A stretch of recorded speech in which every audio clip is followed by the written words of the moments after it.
views and opinions expressed in this program are those of the participants and do not necessarily reflect the views of BronxNet or the program underwriters.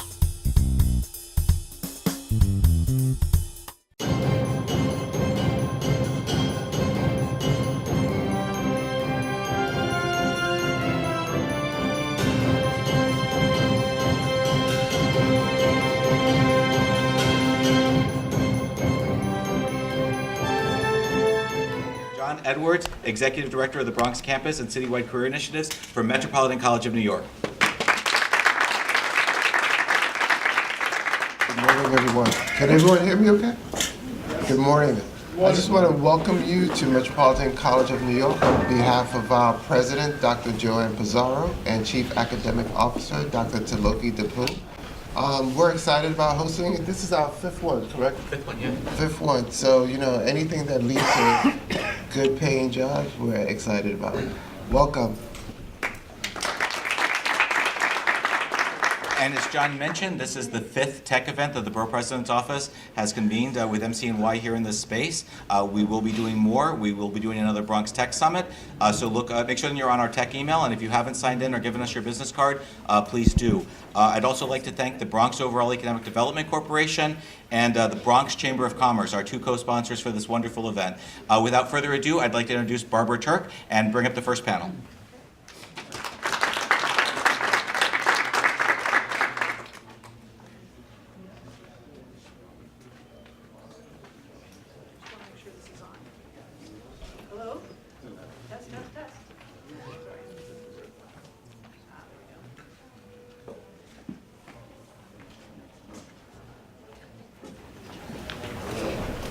So they asked me to do the first panel, and as you can tell, I'm a tech genius.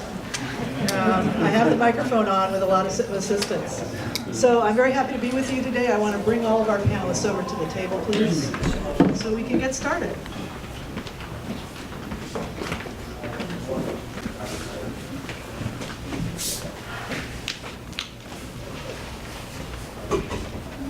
While we're seating, we just want to say thank you to the Borough President's Office, to folks here at Manhattan College of New York, for having us here today on this really important topic. I expect to learn an enormous amount because most of my time in my work is actually devoted to topics that don't necessarily intersect with technology, but actually should, is my sense. So I'm very interested to hear, learn, and hear from all of you about what you've been up to. Let me just make sure the mic is on properly. Yes. Some people can't hear you. Sorry. Some people can't hear me. Sorry. I do this.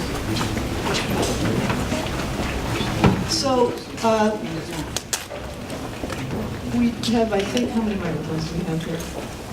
Just the two. All right. So we're going to go down the line here, and I'm going to start with the gentleman to my left from Fresh Direct. And I'd like each of you to simply introduce yourselves and talk about the role that talk about where you're from, and talk about the role that your organization or business plays in feeding New Yorkers. Good morning, everyone. Can everyone hear me? Yes. All right, fantastic. My name is Larry Scott Blackman. I'm Vice President of Public Affairs at Fresh Direct. I'd like to thank the Bronx Borough President's Office for hosting this forum, Metropolitan for, again, hosting the forum. I'm actually also an adjunct professor here at Metropolitan, and I'll be here bright and early tomorrow morning. So if any of you want to come take my class, I promise I always grade on the curve. But I work for Fresh Direct. We are the leading e-commerce food tech grocer in the Northeast. And I look forward, we're based now here exclusively in the South Bronx, and I look forward to today's discussion. Thank you. Hello everyone, I'm Jessica Grace Torres, the Director of Business Intelligence at CityHarvest. For those of you that might not be familiar with CityHarvest, we are a food rescue organization. We rescue from everywhere from supermarkets to hotels, restaurants, and throughout New York City, and then we also have the ability to tap into a national network of donations from around the country. We then deliver all of that food, which this year we're trending at 61 million pounds of rescue food, to soup kitchens and food pantries throughout New York City. My job really at City Harvest is about bringing not only application development, thinking about our physical processes and how that maps to virtual processes, and just bringing the best data analytics that we can so that we could do more with every dollar and every pound that we get. Hey everyone, my name is Julian Rodriguez. I'm the founder and CEO of Bazaar. So Bazaar helps small businesses like restaurants and bodegas get or procure their wholesale items. Right, so it's pretty much kind of like Fresh Direct, but on the B2B side. Right, and so we're looking to disintermediate the existing wholesale distribution infrastructure. So some of my potential competition might be in the room a little later, but I guess we'll talk. Good morning, everybody. My name's Lincoln White. I lead information technology for FultonFishMarket.com. Thanks a lot to Dirk and Barbara and all the other people who helped organize this event. I know there was a lot of people, and it seems like it's starting out awesome. FultonFishMarket.com has partnered with the world-famous Fulton Fish Market in the South Bronx. The Fulton Fish Market is a cooperative that's almost 200 years old, and it's the largest seafood market in the world by assortment. There's no place else in the world you can go and see a wider variety of seafood every day than in the South Bronx. They're moving over $1 billion of seafood a year through that seafood market, and FultonFishMarket.com has partnered with that cooperative to expand the market across the country. We have a sales team that is selling seafood from the South Bronx into Las Vegas, Chicago, Austin, Texas, all across the United States. So what FultonFishMarket.com has done is built an e-commerce portal for restaurants and for consumers, and the technology and logistics behind that, so that people in Chicago can order seafood as late as 1 o'clock in the morning and have it delivered to their restaurant by noon that same day.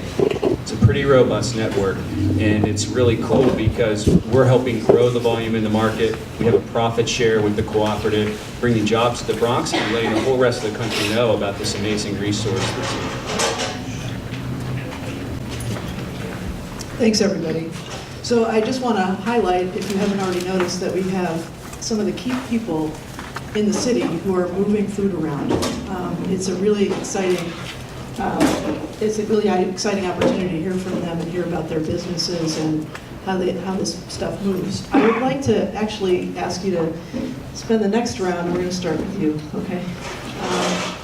Talking about, more specifically about sort of the before and after picture. You know, I'm going to start with you, Jessica, because I know that City Harvest has been around for more than, it's like, yeah, since 1982 now, which is amazing. And you didn't start doing what you do at City Harvest. You've been around for 8 years. Your job probably didn't exist 8 years ago. There's been a technology evolution at City Harvest, and I wonder if you could talk about how technology has really enabled you to do a better job. Tell us more about how that helps with distribution and it helps with making the most of the food that's donated. Sure. So about 8 years ago when I started at City Harvest, we were moving, I believe I closed the year at 29 million pounds. I just want to say, and now we're moving double that at 61 million pounds of food. So we've seen not only a migration from legacy systems into new databases, but then how do we use all of that new information? When I started, I was it's the longest title ever. It was the quality assurance coordinator for the program compliance department, which, it was very long time ago. And since then, the job has morphed over time to really focus on data quality and how we can harness the information that we're collecting to be an even more effective organization. how do you use the data? So we have a plethora of information that we collect on our soup kitchens and food pantries on how better to serve them. We keep all of the kinds of foods that they would like to receive registered in a database.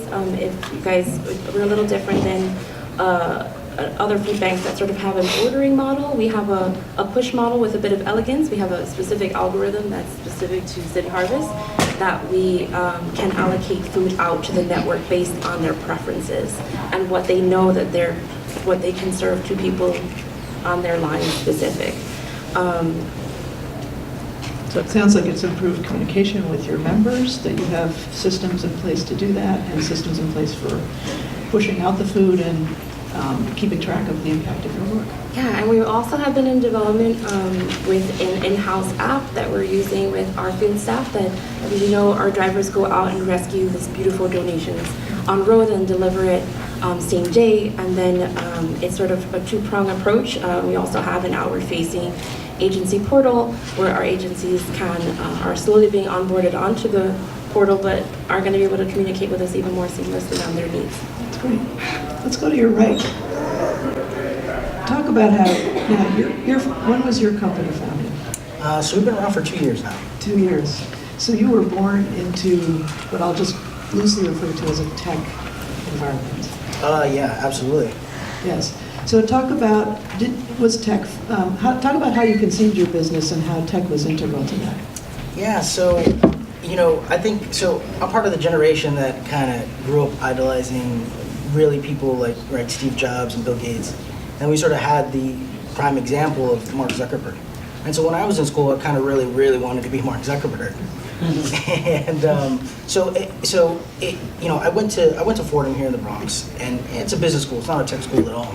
And this was right during and after sort of the recession. We began sort of rethinking, well, okay, is finance really going to be a lucrative job for a new student, a new graduate? And so it ended up sort of transitioning into computer science. And so that's kind of when, I guess, my world just totally changed. It wasn't the magic of like code or anything like that. I'm not trying to evangelize being a programmer, but I think technology is really pushing the envelope to the possibilities of what you can do, right? So for example, so we're the first venture-backed tech startup in the history of the Bronx, actually. And that just really means, right, private money is extremely interested in individuals' ability to scale an organization rapidly.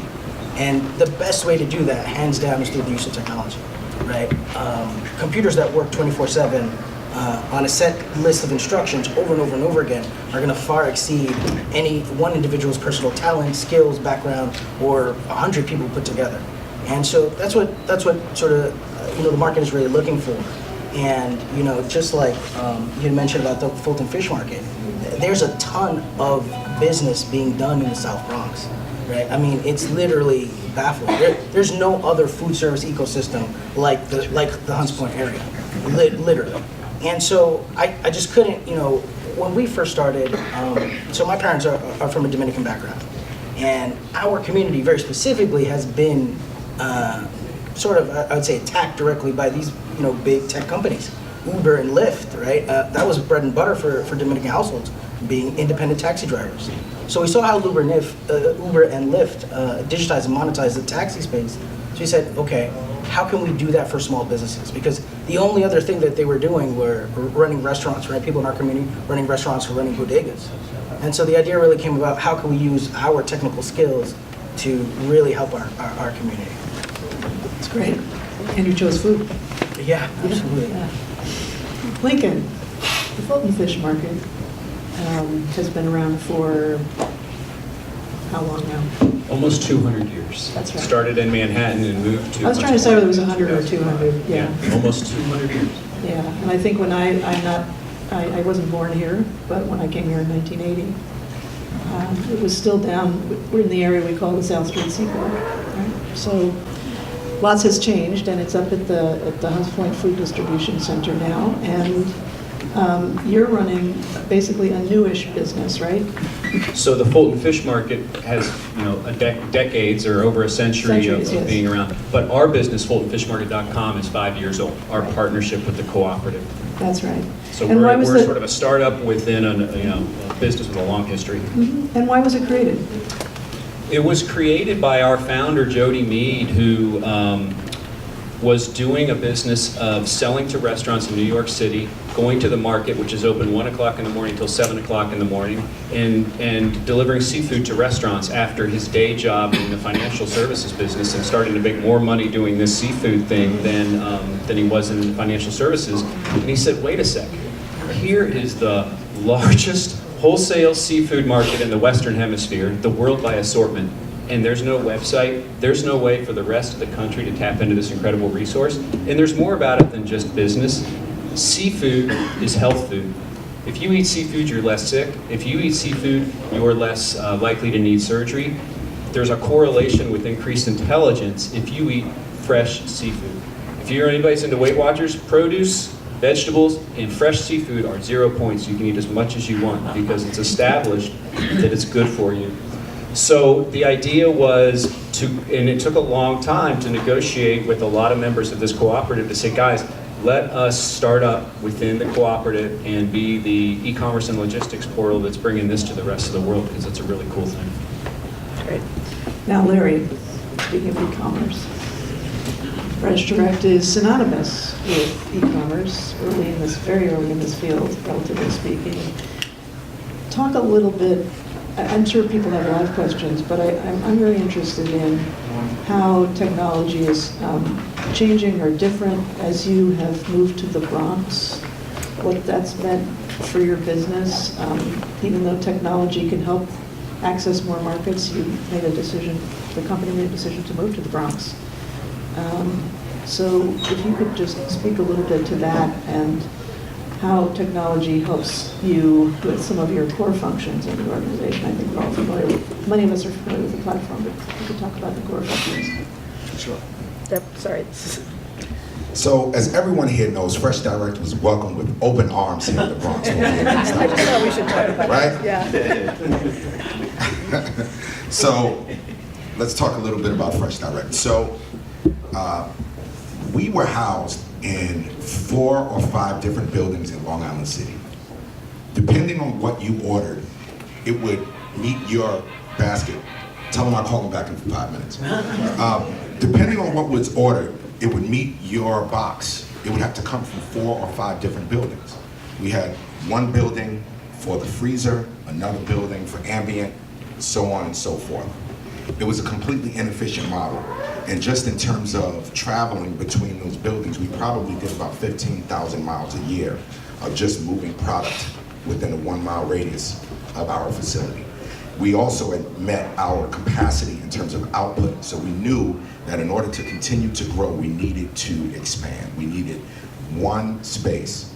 Thankfully, thanks to the leadership of several individuals, Governor Cuomo, Borough President Ruben Diaz, then Mayor Michael Bloomberg, and I even saw a gentleman who is responsible for economic development projects around this state that have really had an impact on the community.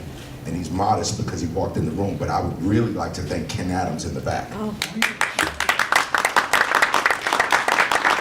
Because if it weren't for Ken Adams, we wouldn't be here. And so we moved and we built this great, beautiful facility, arguably the most technologically advanced building in the city and arguably in the Northeast. 9 miles of conveyor belts, over 3,000 employees now. We made a commitment that we would hire 1,000 employees. We blew past that from the Bronx. We far surpassed that. In fact, I can sit and talk about Fresh Direct all day because that's what I do.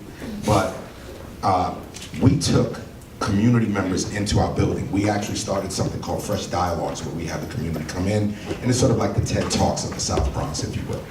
And community members are blown away by the technology. But even with all of that technology, we made a vow that anyone who was working at Fresh Direct in Queens would also be working in the Bronx. And so we've done that, and we've had to train people. So I like to look at Fresh Direct being here in the South Bronx, the new facility, as the South Bronx brand new regional airport. Because we have an inbound operation, we have an outbound operation, we have various departments. It is a marvel.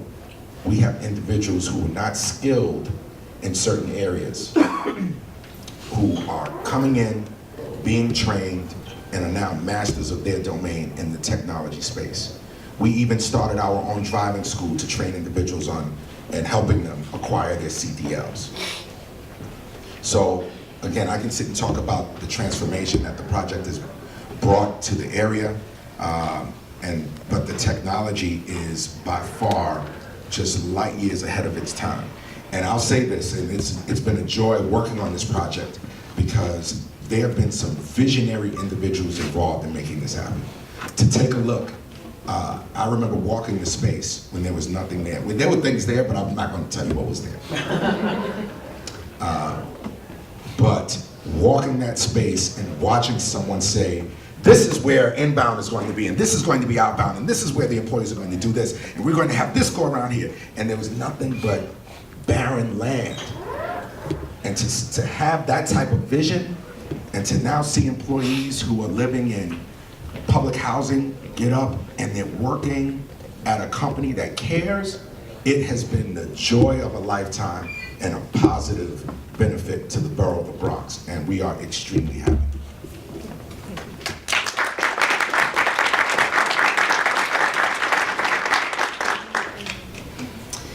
So thanks for taking us to the place where we talk about employment.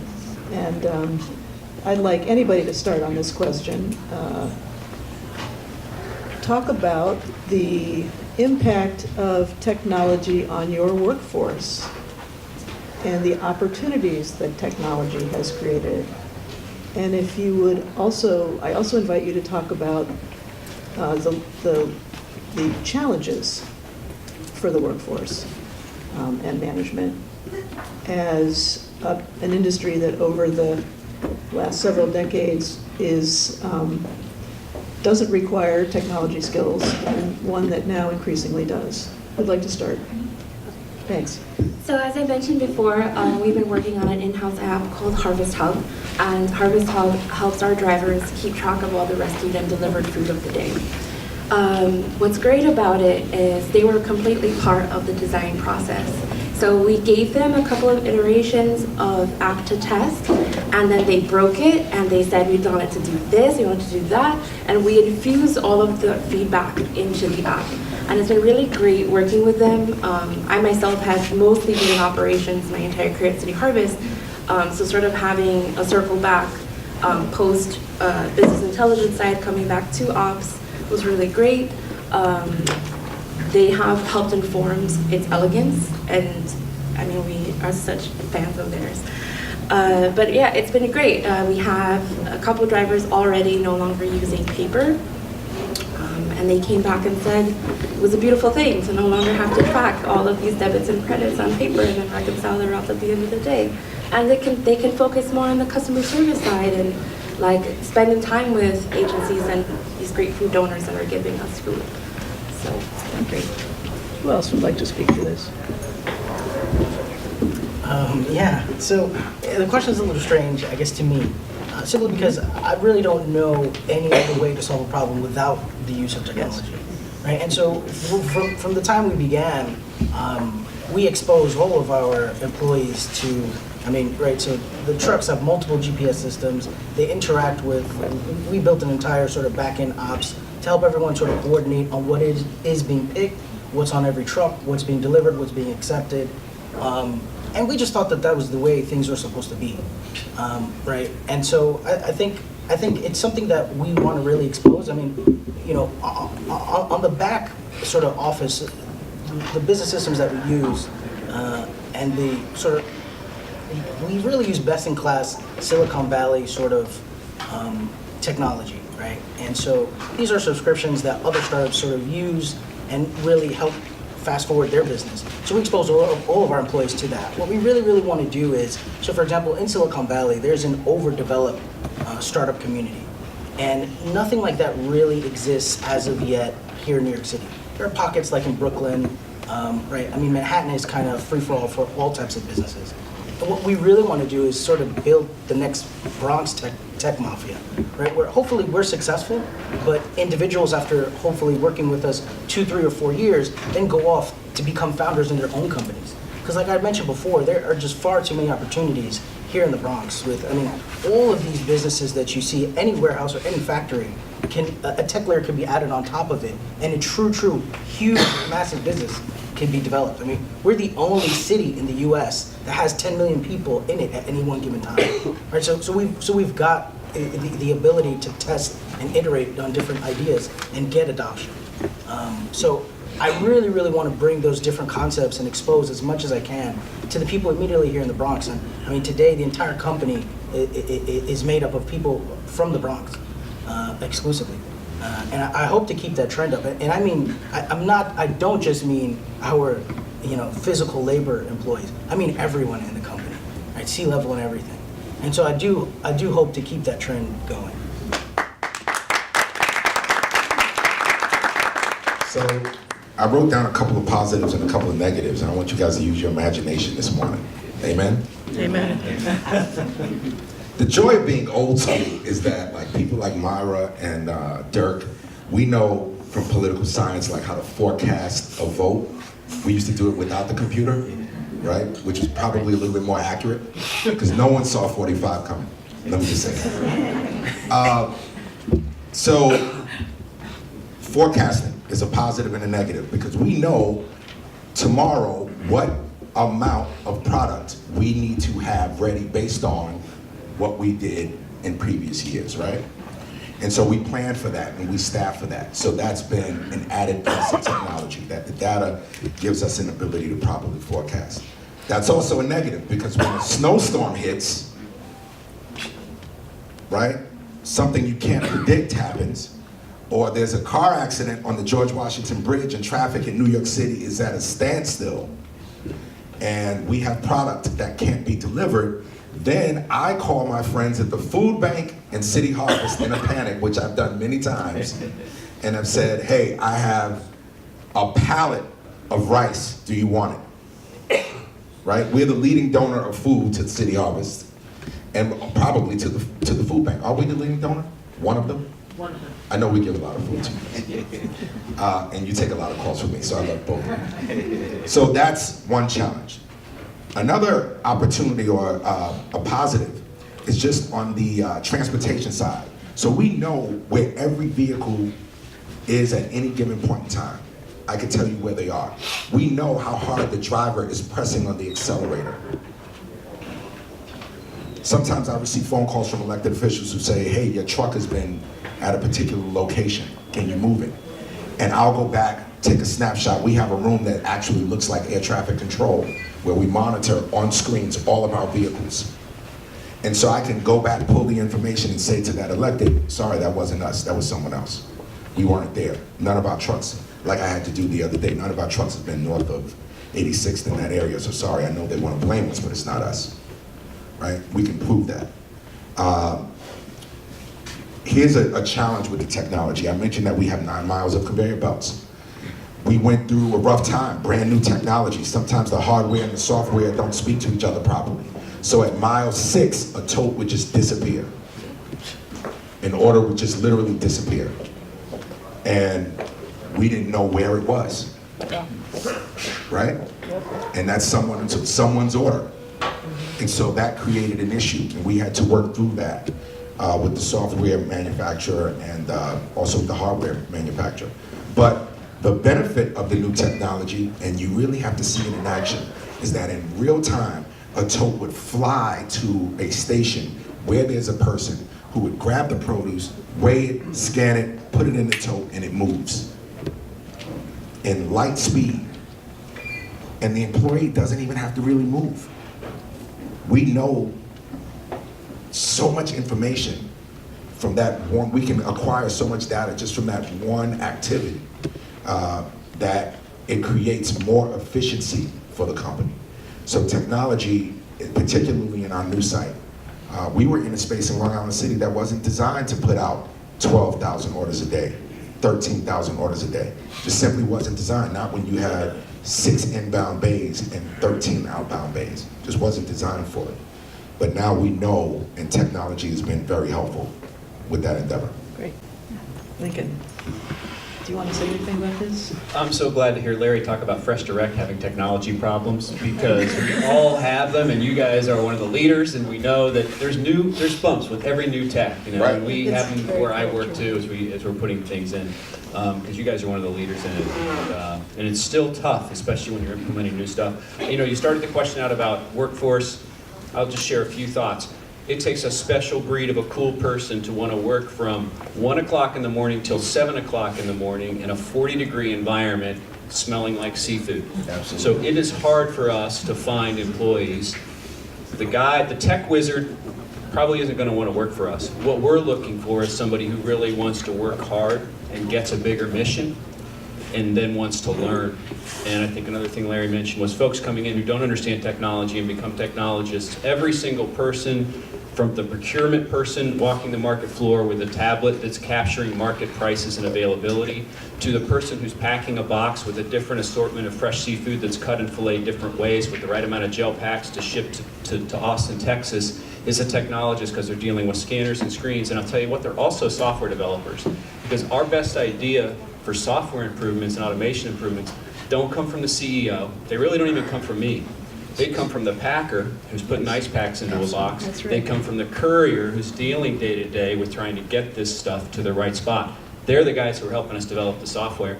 Probably 90% of the stuff the CEO's thought of or the VP of sales has thought of, we built, and it ends up getting tossed because no one wants to use it or it doesn't apply. The stuff that gets in and works well is the stuff that's coming from the folks that are doing the job. And they're technologists in a way that they don't even really understand as far as helping us design software. So it's neat. Jessica, you wanted to add something quickly, I think, and then we're going to throw it open for some questions so you guys can get into this conversation. So how we deploy any of our in-house systems, we really try to think of it as this should be a job enhancement. What we do is very nuanced, so you can't just get an out-of-the-box software and start using it the way you would in maybe a for-profit company. So really anything we do, we try to be as elegant as we can with it, and technology shouldn't be a replacement for subject matter expertise, to your point. Those that are doing should be informing the design. There's always that question about who's leading the dance, right? I think all of us have worked with systems that were imposed upon us and those that we were part of creating, and you know which one works best.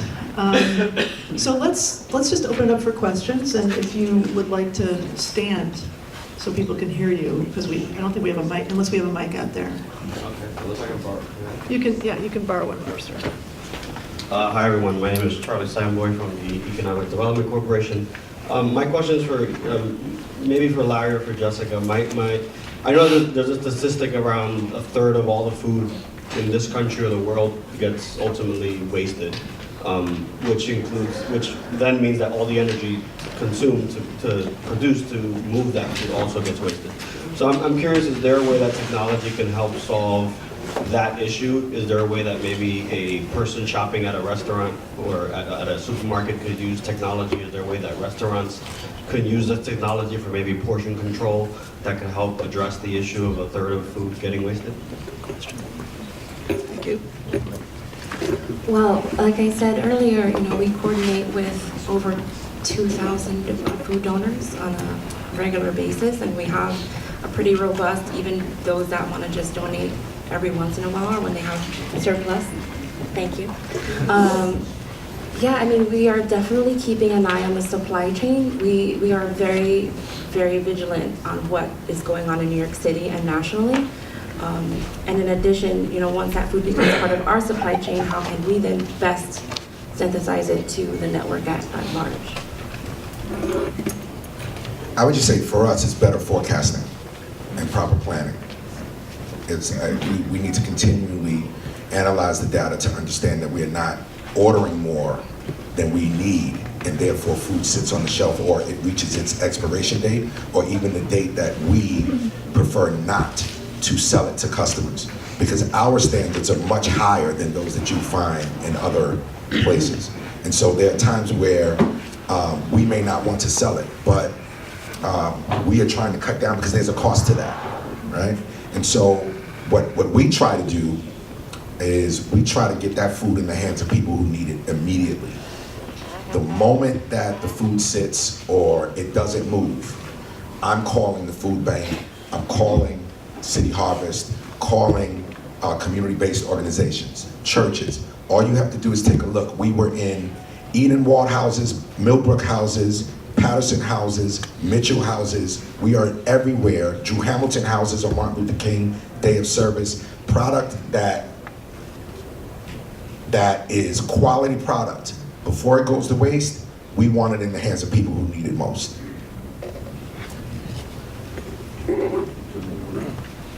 So I know you mentioned restaurants. So we specifically do help restaurants understand spend and waste. So that's what we calculate for. Right? It's the powerful combination of, so can throw some buzzwords out there, AI and big data. No human can understand the actual cyclical spend, especially the managers at a restaurant. Right? This is their biggest problem, is understanding how much they should buy at any given point. And this could be a person who's working there for 20 years, right? This is his restaurant. And so what we really do is we gather insights, as many data points as we can from historical purchasing, even look back into the supply side, in the supply chain, and then we suggest, hey, you should buy this number of tomatoes instead of whatever they might feel at the moment, which is probably like 4, but they really probably need 2 cases instead. And so there are a lot of startups really working on that end of the business. What we've decided to take is more of a sort of a holistic approach. We want to manage all of the sort of what we call back of kitchen functions. So we get a clear picture of what it is you're doing with the produce, how often you're selling it, how often you're buying it. And you know, we want to sort of creep in even into potentially the POS process. But you know, everything starts with a small idea, and then sort of tentacles begin to branch out, because if we're creating solutions or a value add in one vertical, we can move across the aisle. And so I think really a holistic approach is really where technology kind of exemplifies itself. We have a question here. Yes, I'm a community person, local in my community. I'm not from business, but speaking of the acknowledgement of food waste is definitely something that you can't always avoid. So I wondered whether or not, when it comes to the inevitable waste of food, how would that contribute to our roadways during snow removal instead of using, any kind of melting chemicals to melt the snow. I understand there is a project underway about using brine. So would the food, in that sense, be helpful, wasted food be helpful in creating brine, which saves our cars, keep expenses of your car less than in using chemical devices for snow melting? Let me see if I can help with this. Thank you. You have now exceeded, I don't know, does anybody have any expertise in wasted food, brine? No. So I think you may have exceeded the expertise of our panel. And I just want to thank you and for the questions about food waste, because this is a huge area, and I'm not sure if anybody's going to address it later on, but and there are going to be, I do know there are going to be people who are talking about blockchain technology probably, right? So, and you can learn about that, but ways of tracing, sort of electronically tagging where stuff is along the supply chain as a way of trying to reduce waste. And I know that, we don't have Walmart here, but in New York City for all the reasons I think most of you know, but I think that some of these, a lot of the food waste that happens when we think about, I'm interested in upstream too, and I think that a lot of companies are adopting or need to be urged to adopt, who are handling so much food, whether that's a McDonald's or a Walmart or some of the big box stores are trying to basically do what Larry is saying, which is to reduce, to be much more clear about using technology to figure out how much they really truly need, and always balancing the business imperatives of making sure there's customer choice, which we have a lot of. And you and I could ask each other whether we need that much, right? But I think there's this is something that a conscious company will have a food waste reduction plan in place, and I think that's something we can all get behind, right? And then I'll just ask the sanitation department about the brine. How's that? I'll let Dirk know. Who else has a question? In the back, sir. Our host. No. Hi, I'm Michael Nixon with the Bronx Overall Economic Development Corporation. It's really for Mr. Rodriguez, but anybody can answer. You had mentioned in your opening remarks about venture capital for your business and the opportunities in the Bronx. Can you speak about that a little bit, both within this sector and beyond, for the Bronx?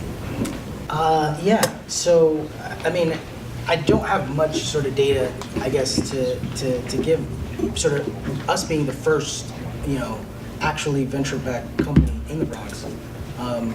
So, I mean, that happened 2 years ago. All I know is that VCs in New York are looking for big, ambitious projects to fund. right? And so you do have to be sort of just a little specific as you can. Because when we started, the company that we started is almost virtually nothing like what we evolved into today in a short 2-year period, right? But, a popular phrase within tech startup culture is fail fast, right? And so, you're gonna have mistakes in any new endeavor, especially when you're trying to do something that, not many people are doing in an industry. But you have to be confident in the idea that you've realized what you did wrong, and then sort of go after another potential ability, right? The iterative process is very important. And so a VC is really just going to really look for a roadmap. Okay, we're at A. You kind of wanted to go to B, but you're kind of like at A1. But how do we get to C, right? And so as long as you can sort of paint that picture in a way based around sort of traction, at least moderate growth, I think the potential is there. Here in New York City, I think there's a more robust sort of angel network. So you can get close to high worth individuals on a personal basis. But the true venture capital, the true VC money is out in Northern California. But right, if you're doing a good job here, it's a 6-hour plane ride. VCs in the Valley like New York City businesses. It's just a matter of showing some traction here and getting out there. The question, yes.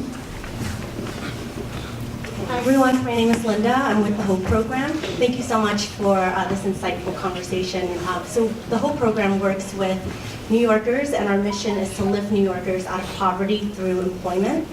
And one of the barriers that the people in our program deal with is access to education and technology. So what does your training program look like, and what are some of the challenges that you face with trying to employ people with those types of barriers? Thank you. Thank you. I'd like to talk to that. I would start with you. Thank you, Larry. So we have a number of different training programs. For example, there's a shortage of butchers, believe it or not. And if you go to our website, which I encourage you all to do, you can order your steaks cut at a certain thickness. So that takes a skilled employee to do that. So we, understanding that there was a shortage, we created our own master butcher program, where upon completion, you will receive a certificate and be certified as a master butcher, right? So we understood that there were certain needs that we had as a business, and it just made sense to invest in those and then provide the proper training. And I can tell you that our number one issue, and we'd love to work with you, so I'll make sure you have my card, because we're always hiring every week, every Monday at 9:30, I speak to the new incoming fresh direct employees. Every week, we probably have around, on average, in between 15 to 30 individuals that we are hiring every single week. And my presentation to them is not about scanning their thumb on a scanner to sign in. My presentation is about life skills, and it's about changing their lives and improving and doing the basic things. Basic skills are a necessity. Showing up on time. Not calling out, or not, just basically not going AWOL, if you will. How to engage with someone who may have a cultural difference with me on a line. I speak Spanish, you speak English, how do we communicate? I was at a breakfast with Joe Girardi yesterday morning, and he said the most interesting thing, and we go through this at our company. He said that a meeting at the Mound is like a meeting at the UN. Because the catcher may speak one language, the pitcher may speak another language, right? I'm a Mets fan, sorry. But just to give you an example, come on kids, stay with me on this one.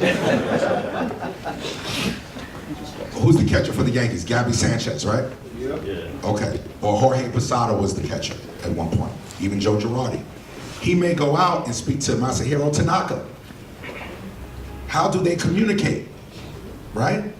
So we have some of those issues as a business, and we work through them. So those are the skills that I think employers are looking for in this new multi-ethnic economy that we have, particularly in communities like the Bronx, which is a multi-ethnic borough, right? those are some of the basic life skills training that I think that's needed and that employers face. Anybody else want to talk to this? Maybe you want to. If you come in the door and you've got all the technical skills for that role, congratulations, you're good for maybe 2 years. So what we look for and where we find our most success in hiring people, and you touched on a little bit, are you going to be there on time? Are you going to make commitments and keep them? Are you going to ask questions? Are you the type of person who can prove no matter what technology you're working with in the past, you are constantly finding incremental opportunities to improve process, efficiency, quality, customer service? There's all the other stuff you got to learn. Now there are some skills that you have to come in the door with. For example, if a fishmonger needs about 20 years of experience to know the thousands of different potential varieties of fish, the freshness of those, and the 7 different ways that a different species can be filleted and cut. Okay, so we've got some people with 30 years of experience in the fish business. You're not going to learn that in a year or two. But as you work your way down to the more entry-level positions, we find much more success in people that, regardless of the specific technology or skill set, show strong aptitude, strong competitiveness, and desire to constantly improve in whatever they're working, getting along well with others, doing what they say they're going to do, is some of the most important stuff. Because the learning can happen if you're a learning type person and you've just shown the ability to learn something new constantly, no matter what it is. So I'll say from a nonprofit perspective, we have about 160 employee base, so we're not always hiring, but we take a lot of care with those that we have hired. So if we're implementing something new or we're looking at a new process, it's about, okay, well, how can we shift you from doing one thing to be doing all the other things that you've been visualizing out all this time? So we might streamline maybe your 4 clicks to 2, and now it's going to give you back time in your day.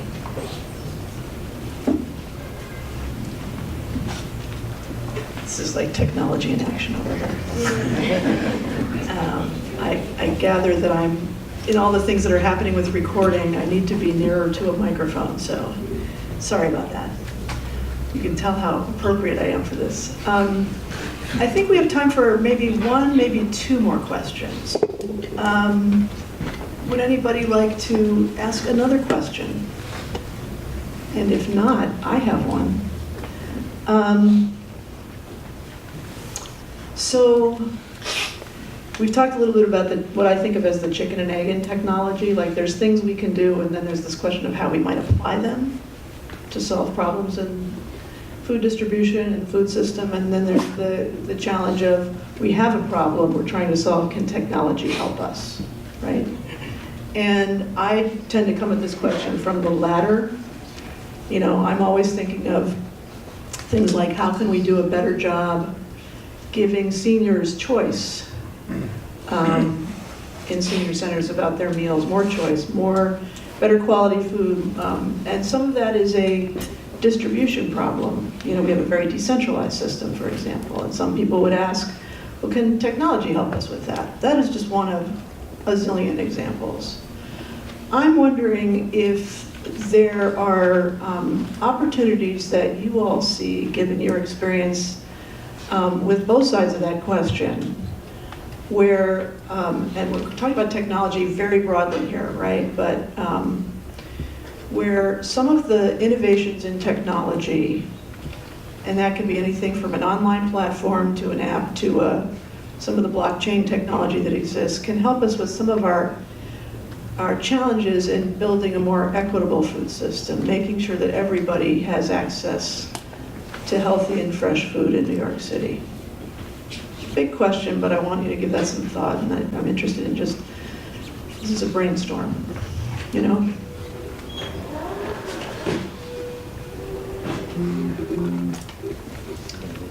I've got an idea I can share. I think this is somewhat related. You know, getting quality, good, healthy food to people is expensive. One of the big expenses there is the logistics. One of the biggest, most expensive part of the logistics is the last mile delivery. And someone, and a lot of people, are going to continue to find tons of efficiency and technological solutions to that problem. Think of Uber and Lyft, and let's start to apply that to courier services for food. I was at LaGuardia Airport yesterday. There was probably 3 dozen taxis in line sitting there. There was Uber and Lyft vehicles circling around. They're just waiting for a person. At the same time, I know that cargo is coming into that airport, and companies are negotiating very expensive agreements with couriers to try and get them to the airport, pick that stuff up, and go deliver it to individuals. There's a huge opportunity. I'm probably giving away my billion-dollar idea. For somebody to do a Lyft or Uber type app for these Uber and taxi drivers for food delivery, courier delivery of packages that would include fresh food. We all know that it's very cheap to eat unhealthy food. It's expensive to eat healthy food because it's got to be fresh, it's got to be high quality, there's a tight delivery timeline, and there's a huge technological opportunity to lower the cost of that last mile delivery and put quality food at a better price in the hands of people who probably can't afford it today.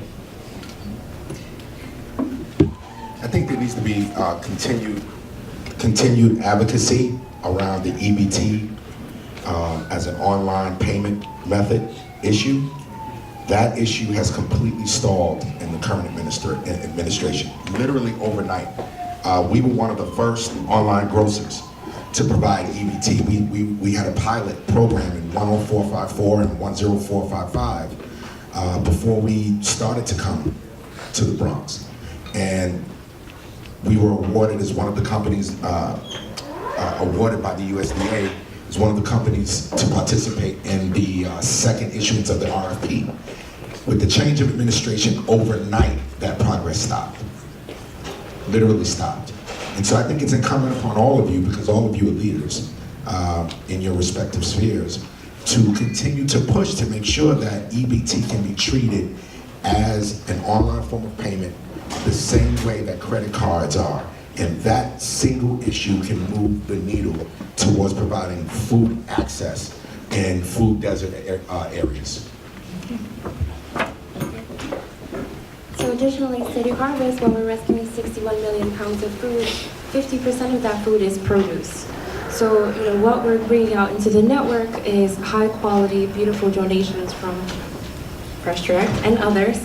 But we are very dedicated to sending out into the network things that are not only healthy, but that people can use readily. Last question. Who wants it? In the back. Hi, it's James Peterson, CEO of EAT with Culinary Professionals. I'd like to ask a question for the panelists. Being that you have all started businesses that have become robust inside of the Bronx, but yet inside of the South Bronx, economically, this place is actually one of the poorest communities inside of the country. Is there any type of way that we can partner or galvanize your power and strength to basically empower the people that still live inside the Bronx? It's one thing to feed them, but we need to more than likely train them to be able to help facilitate the growth of your companies, if that's a possibility. So,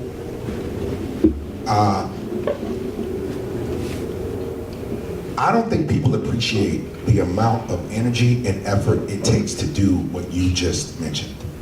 And I'm saying that because we're doing it, and we've done it. I've seen it. We've worked with practically every workforce development organization in the borough of the Bronx.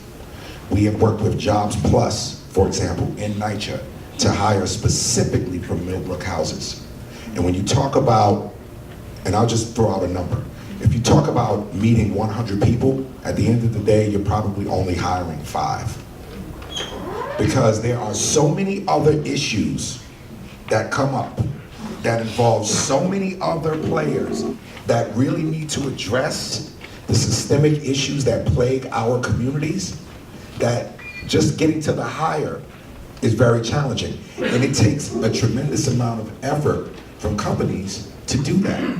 So I think what needs to occur, companies absolutely need to make that. We made that commitment and we're doing it. But there are so many systemic issues that are barriers to employment that it takes the nonprofit sector. It takes a continued investment in partnership from elected leaders. It takes private investment, and it's going to take a long time.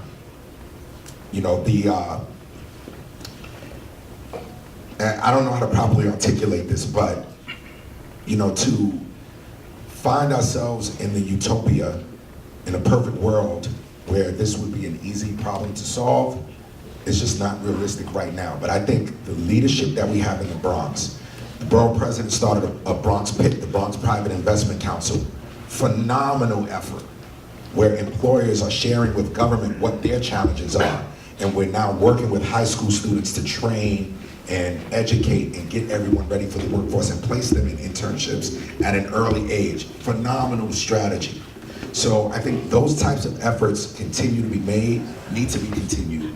Companies are certainly willing to do it here in the Bronx. And this can serve as a model for communities, not just here in the Bronx, but across the city. The issue is a loaded one, and it's not one that one company or one entity or one school on East 149th can solve. It's a multi-pronged approach, and it takes some serious leadership to get us there. Next person, next panel.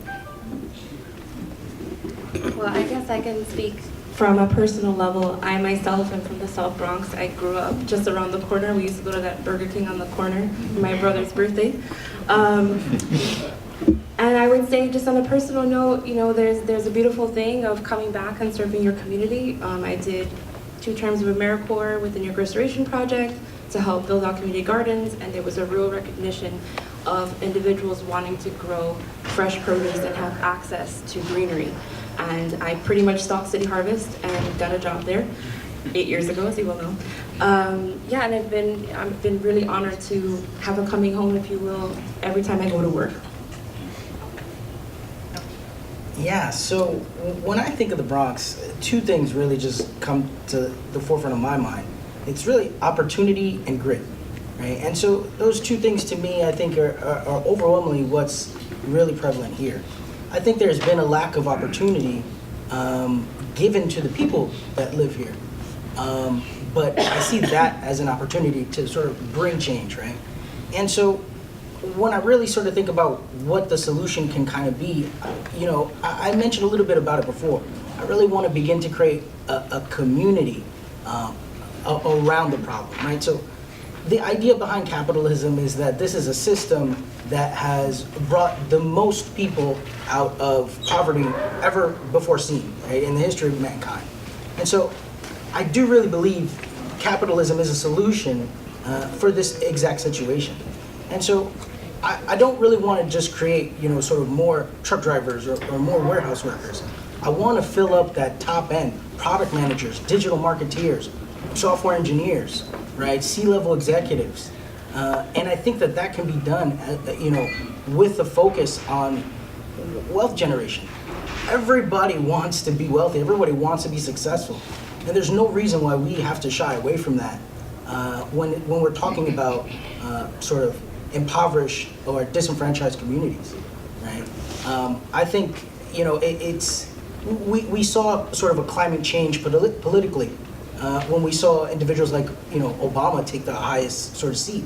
And I think that there's a process in confidence building that happens when things like that occur.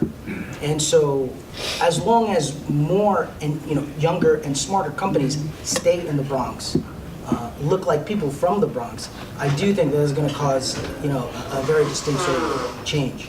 And so this is a thesis of ours. It's unproven as of yet, but I'll tell everyone in this room that's very specifically my Northern Star. Right? That's what we're trying to do here in the Bronx. The question you asked and the problem it describes is so daunting to me at first that I sort of go shields up, because it's a big one and it takes so much time and there's so many moving parts and pieces to solve it. And then I retreat back into breaking it into simple pieces that you can solve, you can identify at a micro level. And I think some of those pieces are solving it as locally as much as you can, starting with the individual, starting with the family, starting with the community, starting with businesses that are here, like the ones that are represented on this panel, that are bringing employment to that area, and continuing wherever we can to have businesses start up, grow, and thrive within the local community can be a huge part of that in partnership with the nonprofits and the government. And I think, at least where I work, we need people so bad, we're never going to say no to somebody who comes in the door and says, I can be there on time, I can make a commitment and keep it, I have a history of learning and improving. So some of that goes into the educational system and giving people the skills to have just those basic skills, and that starts to force multiply very quickly. Those folks learn more and get a stronger resume. They may go off now with those learnings and start their own business and give those other opportunities. Because I've worked, in business for so long, I always seem to see it through a business lens, but I do think there's a huge part that business has to play in providing those opportunities and trying to do it as locally as possible. Okay, well, thank you very much to all of our panelists.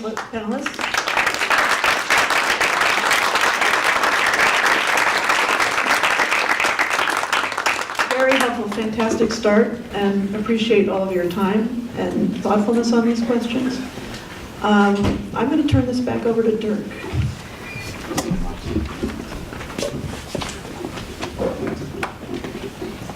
The first panel has set the bar very high, but we have two wonderful panels that I expect them to rise to the occasion. At this point, we're going to have the panelists go ahead and vacate the seats and start to bring up the next panel. And I'd also like to bring Marlene Cintron, President of the Bronx Overall Economic Development Corporation, to bring remarks as we get set for the next panel.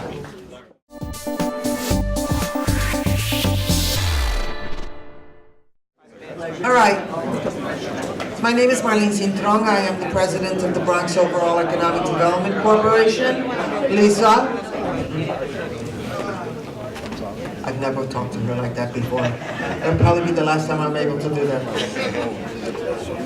She'll introduce herself in a couple of minutes. An amazing new leader in the Bronx, in the economic development area at another level. Thank you, Lisa. I just want to share just some statistics, some information very quickly, and let these august individuals speak. Food is a big deal. There's nobody who doesn't need food in order to continue to exist. Food in the Bronx is even a bigger deal. A lot of people don't realize that on a bad year, the Hunts Point market generates about $9 billion in income. In a good year, around $11 billion. So we're not talking about small potatoes. We're talking about 8,000 people who work in the market, predominantly union workers, so we're talking about good wages. And the importance of that is not just what it is that it does for the whole Eastern Seaboard, because it feeds us and them, but just as importantly, what it is that they are doing in the area of tech to ensure that the acceptance of food, the transfer of food, the transportation of food, the efficiency of food transportation and management and delivery is done safely. It's already been underscored that over 25% of the food that is harvested never makes it to the store or your door. We lose it because of this lack of efficiencies. It dies on the way. Most of the food, natural food, it comes from California or overseas. And so the use of tech is an opportunity for us to continue to move the needle much faster, much more efficiently, safer. I don't know if you heard the news yesterday. Gold Medal is recalling some of their flour because of bacteria. And so certainly and especially when the government is shut down, you get very concerned about who's testing our food. But certainly the Bronx has been very supportive of the market, but is looking to be supportive of technology. And that's why I commend Dirk and the individuals who are here, who are in the forefront of working with us to shore up our business. You need to know that in the last 8 years, yes, for decades we were #1 in unemployment. The Bronx was the poorest congressional district in the nation. It no longer is.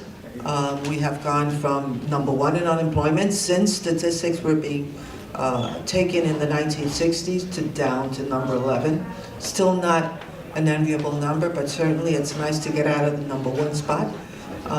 Just as importantly, what we insist when businesses come our way, and Fresh Direct is a witness to this, is if they want our support, they need to hire Bronx residents. And that's how we moved the employment needle. In the area of technology, we have money. In the area of businesses, we have money.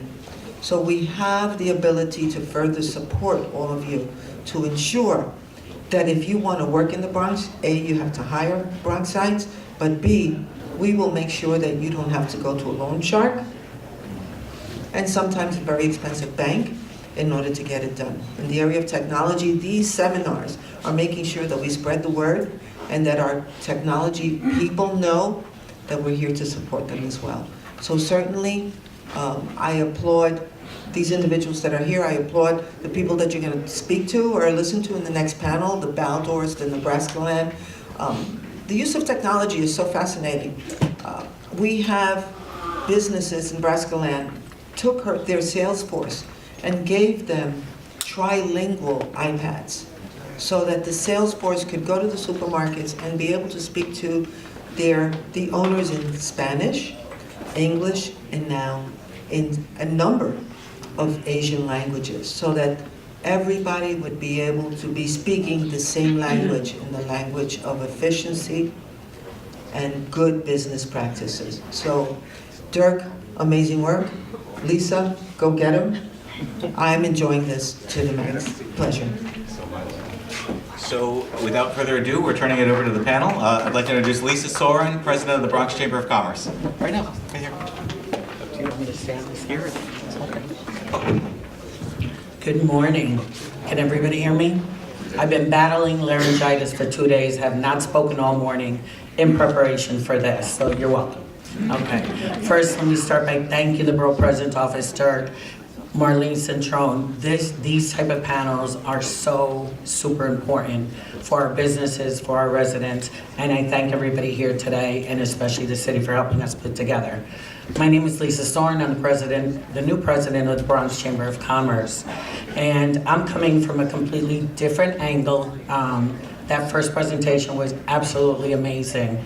This one, I want to take it, I have some very unique and very powerful companies sitting at the table, those that hold the hands of our Bronx businesses, and those who will be an educator for our Bronx businesses.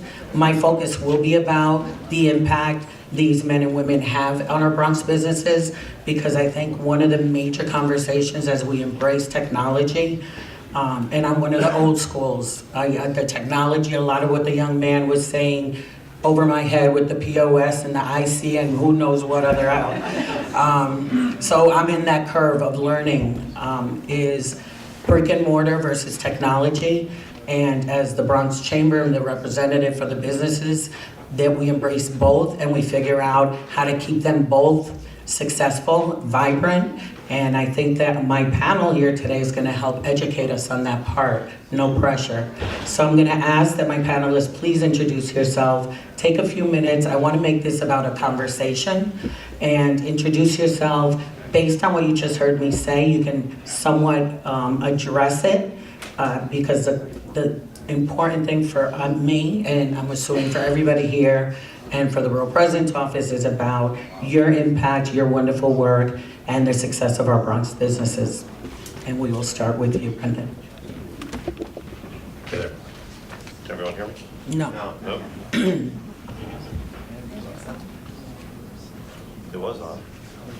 How about that one?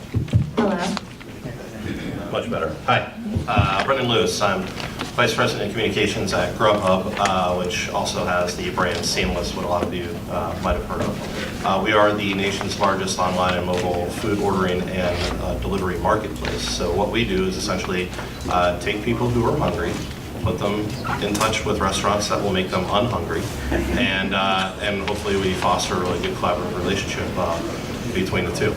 We also, if you look at our kind of marketplace, we work with restaurants in a number of different ways. One way is just pure pickup. You place an order and then you go and you pick it up. There is a delivery component, obviously, where either a restaurant self-delivers and we just refer that traffic, or we launched actually last year Grubhub Delivery, which is where we actually partner with restaurants who don't necessarily want to deploy capital or resources to hire their own delivery people. They actually can use our delivery network, which helps expand out their kitchens, if you will, to people that they haven't normally wouldn't be able to reach. You know, with the Seamless brand, we've been around for 20 years. This is our 20th anniversary. Seamless has been in the Bronx that entire time. We work with Grubhub and Seamless under the same brands, if you will, with hundreds and hundreds of restaurants here in the Bronx. We've got thousands and thousands of diners here in the Bronx. So whatever we can do to help expand out and help businesses reach more diners and have diners discover new experiences in restaurants is part of our core mission. And essentially, at the end of the day, we want to partner with everybody along the way. So look forward to the panel. Thanks for having us. Hopefully, did I cover everything? Yes, you did. All right. Passed. Hi everyone, I'm Rachel Saslow. I am the marketing manager at Yelp, specifically Yelp for restaurants. So as I'm sure all of you know what Yelp is, we have a new branch of Yelp called Yelp for Restaurants. Within the last 5 years, we've really been working on our partnerships with restaurant owners. And I'm specifically dedicated to New York and the 5 boroughs, so my marketing efforts are specifically to help restaurant owners and local businesses and community members, and helping them really building relationships with local restaurants and local businesses. In New York itself, we get 35 million Yelp searches for restaurants every month, which is ridiculous. And we are here, and my team is here to help empower and educate restaurant owners on how to best capitalize on their Yelp page and how to interact with their community and their diners in ways where they have a sense of control and meaning behind their Yelp page. So not only from the Yelp business owner page side, but also we have built out a suite of restaurant technology, back of house systems that really allow for restaurant owners and hosts and staff to take some of that time off of their hands where maybe they're scrambling to write down who's adding themselves to their wait list or scrambling to get their reservations seated.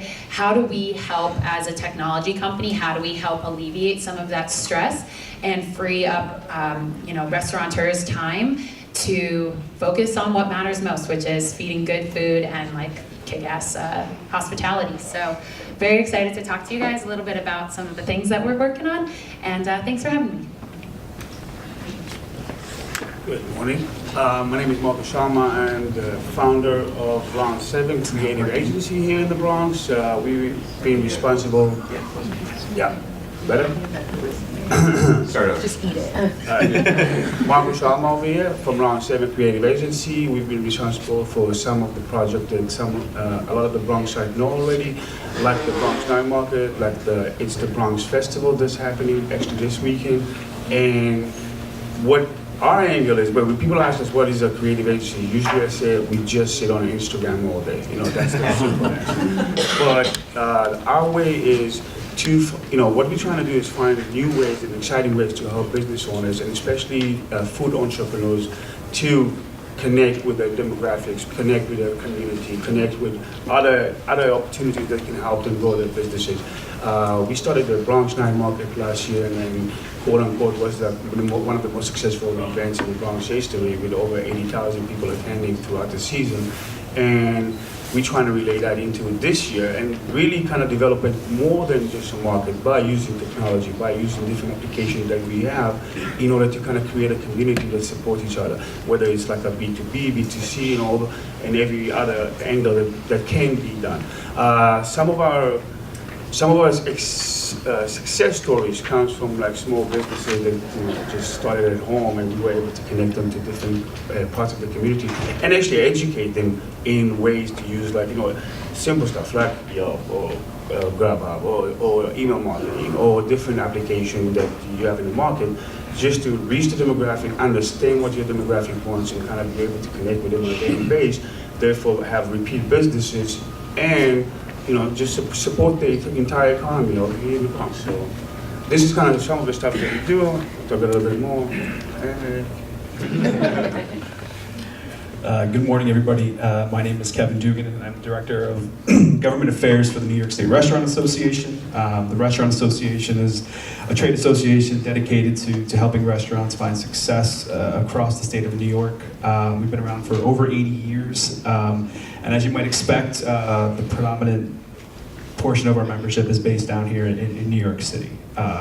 So one of our primary focus as an association is sort of helping restaurants find success, and whether that means navigating through somewhat difficult waters when it comes to regulations and compliance and things like that. Another portion of it is helping them do business and making it easier for them to do business. And one of the ways we do that is connecting them with companies that kind of make their lives easier, whether that's a company that can help with their scheduling, whether it's a company that can help them keep their books, or companies like Yelp and Grubhub and Seamless that help them either find new marketplaces or expose them to existing marketplaces that they haven't already found. So that's primarily the focus of the association. Is helping all the restaurants across the state be able to stay in business, because as some of you may know, it's not necessarily an easy business. Good morning, everyone. My name is Andrew Ritchie. I am the Executive Director of the New York City Hospitality Alliance. We are similar to the Restaurant Association, but our membership is based just here in New York City. Big thank you to Dirk and the Borough President's Office for hosting this, as well as Lisa. So I guess I'll just give a quick overview of kind of the intersect of technology and restaurants in as short a time period as I can. There's a great think tank here in New York City, the Center for an Urban Future. They released a report last year that looked at automation in various industries. In New York City's restaurant industry, guess what percentage of jobs this report found were subject to automation? Anyone have any idea? 87%. Think of that, 87% of jobs in this restaurant industry in the city are subject to automation. Now, it doesn't mean that they all will be automated. There's examples where you have technology that pours espresso shots and makes coffees. However, we've seen a growth in coffee shops. I know here in the Bronx we've seen them. Some people like them, some people don't. Another conversation. But it's really changing the way the industry operates, and it's something we really need to be focused on. There are tons of different segments that are being impacted. For example, there's a few MIT grads that work closely with renowned chef Danielle Boulud, based here in New York, and launched a restaurant called Spice, which is out in Boston. It basically means you go into the restaurant, you order from a touchscreen, and machines, technology, build complex dishes. Think grain bowls with proteins and vegetables, something that you'd get at a really nice sit-down restaurant, but it's all technology focused. OTG, if you've gone to the airports, and we just saw the tweet that LaGuardia is shut down, but I think if you go to JFK, you can go and get served, where you type in your order into an iPad and someone runs it out to you. There's no servers. There's a company, Bear Robotics, that is basically creating servers. You know Star Wars R2-D2? Think of R2-D2 with like a tray on its head coming rolling out onto the dining room floor to bringing you your food. If you go out to Vegas, there's a company you'll probably know, the Tipsy Robot. You probably know what that does. It's basically two bionic arms that mix drinks. It's not Cheers, but you got a robotic bartender.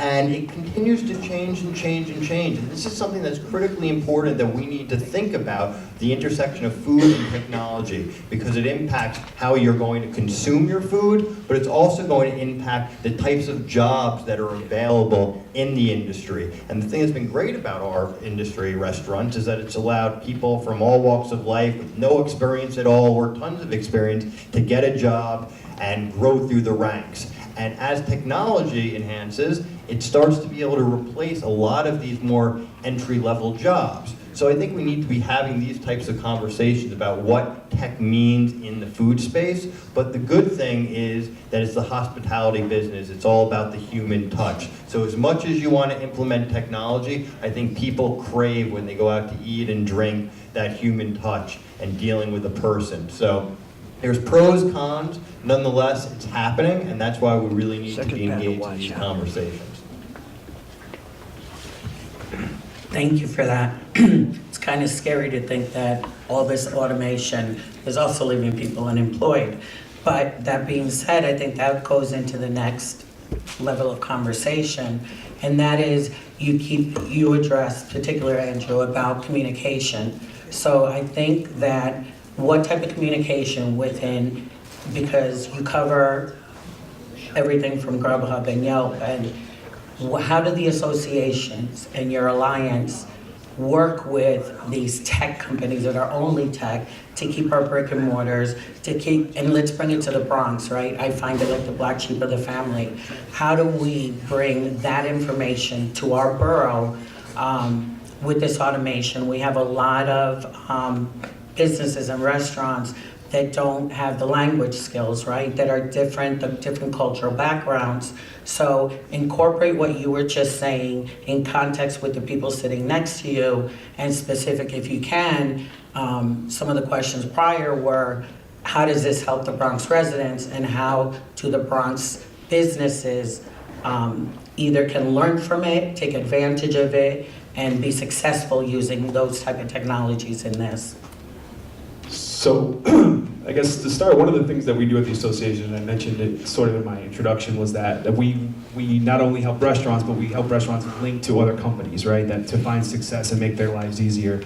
And then, like, an extraordinary number of restaurants fail within their first 2 years of operation. It's a really difficult business that has very low margins of profit. So anywhere that technology can kind of come in and help expand those narrow margins is important. So for example, the Restaurant Association, we partner with a company called Prime Source Purchasing, and this company is a rebate program, right? So, for example, if you're ordering food, you need 2 cases of, let's say, Heinz ketchup, right? And then what this company can do is this company can look at your restaurant ordering in the Bronx 2 cases of Heinz ketchup. Let's say there's another restaurant a couple blocks away that's also having the same order. They can combine these orders together and for larger orders and get larger rebates that then they issue back to the restaurant. So it's like an enhanced rebate program. And there's all these sorts of other programs that exist out there through these sort of technology companies that can help, again, save dollars and cents, and those dollars and cents are really, really important in the restaurant industry. Again, we're talking about an industry where most margins are between 3 and 5%. With costs on the rise, rent higher than ever, food costs going up, it's important to find these little advantages when you can, and technology is certainly the way forward, and it's certainly the way forward for restaurants here in the Bronx who can, again, use these utilizations with rent being what it is to find these little breaks that can help them, stay in business and stay afloat. Yeah, I'd agree with all of that. I'd just say, it is the reality of the world today, and businesses really need to start harnessing technology and not being kind of over tech. There's so many programs and platforms out there, and most of the time if a business uses them, they use an eighth of the bells and whistles that the technology platform actually uses. But it doesn't have to be overly complicated. Just when you're looking at delivery, or how do you manage your online reviews, these are all the realities of running a business in today's marketplace. So if you're not comfortable with the technology, find someone who is. It's also a generational issue. You see a smaller, a family-run business. Well, guess what? The kids or the grandkids, they're on Facebook or Instagram or Twitter. These things are just second nature to them. And they really do have an impact of how you are driving business to your restaurant. So, those are more like the low-hanging fruits. And then you can get more sophisticated if you take reservations. There's all different systems out there right now that get you to actually know who your guest is. They were talking about kind of internal data on the earlier panel and how the companies are using it. Well, what are you doing as a restaurant? Do you know who's coming in to your business? What are they ordering? What time of the day are they ordering what? What are the margins on those different items? I think when you step back and you start thinking about all of these things, it can be a little bit overwhelming, but just focus on one thing. How are you marketing your business? How are you controlling your food costs online? And there's technology out there that can make it much, much easier, because sometimes, and especially I know in this industry, and I'll say this because I come from this industry, it's like my grandfather or someone knows, everything about the way that they run their business. They know how much rugal is sold and when. But when you start getting these insights from technology, you can really start to dig a little bit deeper and understand every aspect of your business. And that's the world we're living in, with higher rents, higher labor costs, a regularly changing market. It's very difficult not to embrace it, so you just need to dive in.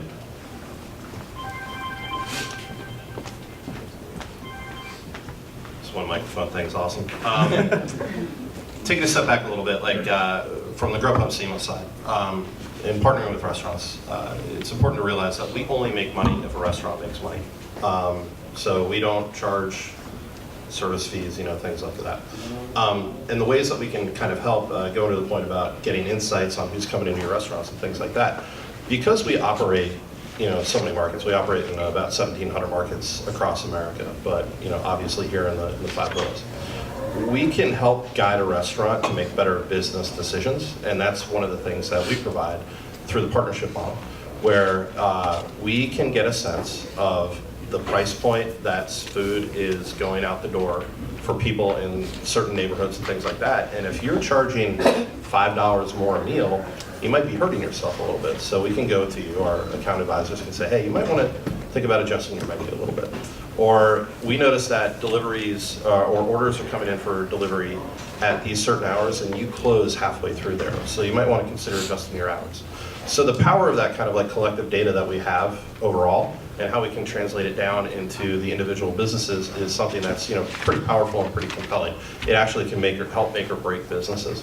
And at the end of the day, how does this translate to just the working force or people of that nature? Well, if you've got more orders coming into your kitchen, you have to cook more. That means you might have to hire more people, and that is better for the economy. That creates a virtuous cycle. And I will put in one big plug. We've got a massive office in Manhattan, so we hire across all divisions. We're looking for a lot of tech people, a lot of marketing people, a lot of product people. So check it out or ping me on that. But I had to do the one plug. So at the end of the day, we partner with restaurants all the way from mom and pop single up to national chains. And it's about increasing capacity, helping make sure that they are getting enough orders in, and also doing it the right way. And that helps create further economic incentives that you don't necessarily think of when it's just like, oh, I'm pulling out an app and ordering food. Actually, you're helping contribute to the economy in a number of ways. So just wanted to add, obviously Yelp being, the #1 destination for restaurant searches, the fact that we have so much data within Yelp itself to really educate the restaurants that we're interacting with.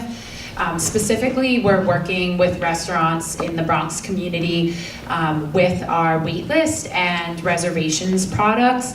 And these are products to kind of take the data that we already have and take it a step further to really understand, okay, who's looking at my page, what are they saying, and are they being seated, when are they being seated, and kind of completing that entire conversion loop to understand who is visiting your restaurant page, who else are they visiting, nearby you, and how to better get them to be what we call butts in seats. Right now we're working with Jimmy's Grand Cafe and Ahui Oregano and Bronx Public with these platforms, and they're seeing a lot of success with the data aspect of just really understanding and making sense of the robust amount of data that we get from diners that are interacting with Yelp every day. That's fantastic. At least personally, I didn't know the services offered by Grubhub and Yelp as it relates to assisting businesses, which was going to be another one of my questions.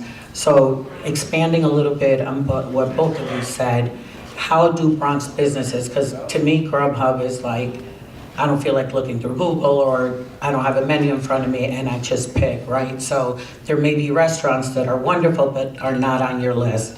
Likewise with Yelp, you know, you're looking at reviews. And I personally always use Yelp, so, but how do you go a little further and reach out to these restaurants to know that you provide that backup to change if they're getting bad reviews? Or some restaurants, old school, put myself in there, tend not to pay attention or don't understand or don't embrace, as Andrew was saying, and your points were amazing, by the way. So how do we bring that information to those who may not be open, don't know the right questions to ask, other than using the Bronx Chamber, which eventually you will do, but besides that, how do people access the services, all the bells and whistles, as they say? Yeah, so Yelp, just very, very bare bones, is every restaurant or local business has a Yelp page that can be claimed by your business, and that kind of takes the control back into the hands of the owner of the restaurant. That gives you the ability to upload pictures of your food and of your establishment, and your pictures are showing before you know, any of your diners' pictures, so you're really able to kind of control that image. In terms of calls to action, so are you running a specific special? Are you trying to drive traffic at a specific time? You're able to communicate that to your diners as well. And when you are claiming your Yelp page, you can answer any questions like wheelchair accessible or price point or accepts credit cards and things like that, that people are just looking for answers about. Some, you know, little details about your restaurant really makes for you guys to kind of have the control back in your hands about what's being presented of your restaurant on Yelp. And for the restaurants that are working with us with our reservations and our waitlist platforms as well, we have like 1-to-1, we even have like 2-to-1 service sometimes, our customer service. We really want to make sure that the people that are investing in these products are getting the most out of them.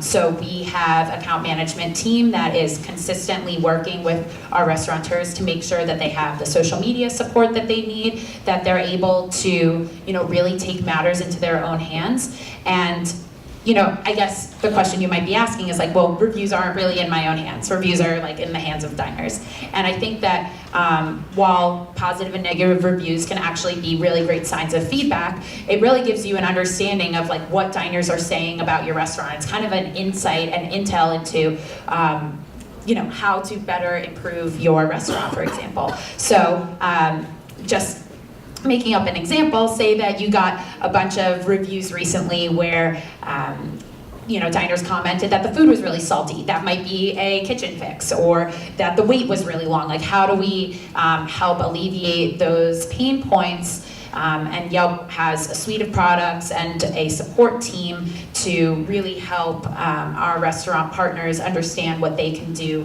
to you know, better their diner experience, and therefore, yeah, alleviate their staff's time to really focus on the things that matter front of house.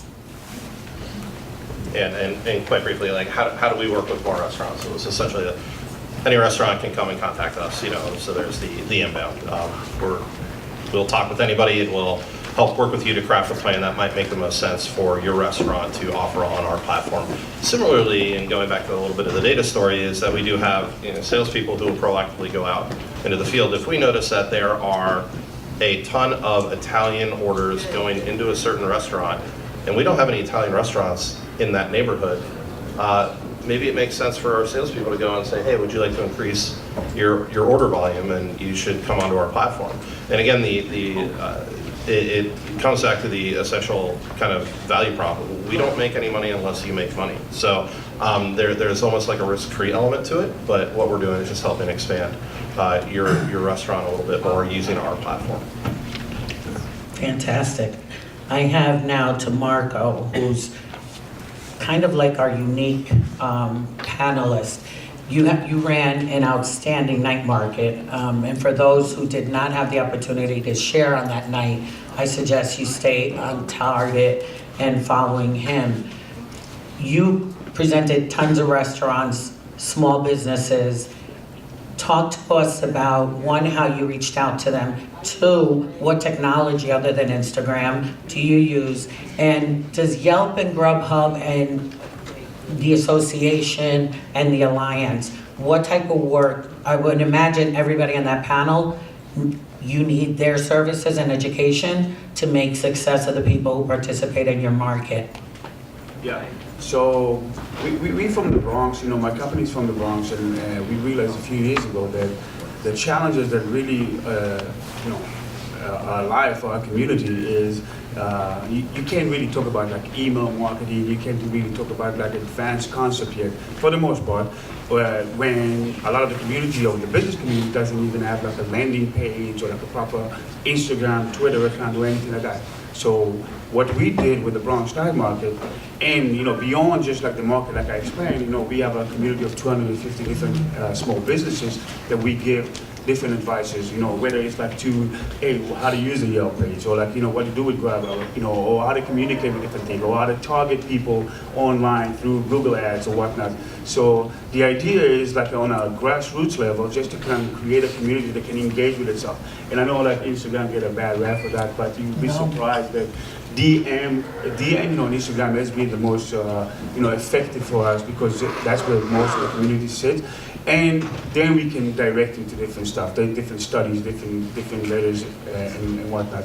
I feel like, you know, everything that's been said so far is amazing and is great. For us, it's been like, you know, very clear to have to take 2 steps back in order to accommodate the community and to kind of educate as far as like, hey, you need to know how to build a, you know, landing page. You know, let's talk about email marketing, you know, set up a Google ads, or you know, how to communicate even like with messaging, create a template to answer to people that Yelp about you, you know, and all that kind of stuff that is just effective just by, you know, just being connected to the community and just being connected to like small business owners out there and listening to what they say on a daily basis. We understand what they want and what they need, and we're able to kind of find the resources that we know, because we work in the metro and also we work in the Bronx, but so we're able to kind of connect between those two. I did not answer your question. Then take it one step further. Have you worked with Yelp or Grubhub, and does working with them make sense for you? And likewise, on the other side of you, you have an association and an alliance that actually works to build the success of these businesses. So coming from the small business perspective, how do you use them? Have you used them? And what advice would you give to our audience / what do you need to tell them to make sure that our small businesses are benefiting from their expertise? Fantastic question. I have a small advantage because I used to own a small chain restaurant in the city, and you know, for years, sold it about 3 or 4 years ago, and religiously using both your services over here, you know, and advocating for them at any given point, because it's such an important tool, because that's where people go. That's where they are, and then you need to accommodate that. You need to make it exciting. You need to make it you need to make it effective. I'm not so familiar with you guys, and I'm looking forward to getting to know you guys or what you guys do a little bit better. But again, you know, from that perspective, what we've done with the Bronx Night Market, to say that, really introduce that, you know, really trying to take the small, not even mom and pops, I'm talking about small entrepreneurs that are cooking in their kitchen, and give them some tools to move up into like maybe just starting to do the market routes, and then move on to brick and mortar later on, and then introduce them to different stuff, you know, like apps like Eventbrite and Yelp and Grubhub and Doodle and other stuff that can allow them to communicate with the community, to engage consistently, and just put a name out there. You know, that the end of the day is, if you don't move with the technology, then you become obsolete. And we're trying to make sure that people understand the value of that on a daily basis. Thank you. And this one is directed to, sorry, I'm losing my voice, not good, to Andrew and Kevin. How has technology either helped or not helped the members that you service? And what recommendations do you have for your members and those listening to you today as an association and alliance that are the arm of education and assistance to success? And bringing into that a little bit about, I believe, Andrew, you mentioned about regulations. The city of New York is probably one of the most strictest as it relates to our food industry. Technology makes it good and bad. 311 seems to be something extremely useful, but also something that can hurt our businesses. Unlike Yelp, where you can answer back, 311 doesn't give you that opportunity. So if you can talk a little bit about the services that you offer, how technology plays that role on a larger scale, and address our entrepreneurs and businesses in the audience. Good question. Okay, so look, I think there's so much tech, as I said before, it can be extremely overwhelming if you're a really tech-forward person. So if you're putting yourself in the shoes of someone who's not really that experienced with technology and running a business, it's all that more difficult and can be a little bit overwhelming. I think there's a million tech companies out there trying to sell different products and platforms. So as a business owner, you really need to step back and think, what am I trying to achieve by using this specific platform? And then once you use it, how am I going to train my employees to make sure that they are using it efficiently? Which is a whole other issue where it gets into training. So I think there can be just almost too much tech sometimes. You need to step back from it. At the same time, if you're not utilizing any tech at all, like the gentleman said, you could potentially become somewhat obsolete or completely obsolete. I guess that's probably the same thing as you're obsolete. Anyway, so I think you really need to understand what it is that you're trying to achieve. So you can start really small and build from there, or if you already have the infrastructure, look at everything you're using and maybe start to refine it and peel back and realize you don't need all of these different services. When it comes to the laws and regulations, everything is constantly changing from a city, state, and federal level, and it's literally impossible to keep up. Even if you're a larger restaurant group and you have, someone that's in charge of compliance, their head's still spinning a million miles an hour trying to figure out how to stay up. So if you're a small mom and pop, it can be next to impossible to try to comply. That being said, there are different technology platforms. I mean, just email, for example, you can get information quickly. It used to be if you were trying to find a law or regulation or how to do something, you have to go through all these books and pull up the section of the code. Now at least it's much easier, and that's been a huge benefit. We developed through the Hospitality Alliance a couple of years ago a system called Comply, which allows businesses to upload their permits and licenses and their health department inspections into the system, and then it automatically generates reminders so you know when you need to renew your health department permit or your sidewalk cafe license, because you get so much paperwork, someone forgets to renew something, and then all of a sudden you get a several $1,000 fine, because your sidewalk cafe is not renewed, and then you may have to go through the whole entire process and paperwork and time, and you could lose the whole spring or summer season not serving on your sidewalk cafe, which can have devastating financial consequences. There's a new mandated law that all employees, or almost all employees, will have to take annual sexual harassment training. We're working on something, I know a lot of organizations as well as the city are working on a compliance training program that makes it more accessible so someone can do something on their phone and complete the training versus having to sit in a big classroom. So, there's the pros, there's the cons. I think the most important thing business owners can do, whether they're, small independent mom and pops or they're part of a larger group, is to really sit back, take a deep breath, and think about what it is you are trying to do and trying to achieve using technology. That's probably the most important thing you can do, is figure out what you want to do versus just reacting and saying, this sounds great, they're going to drive me a lot of business.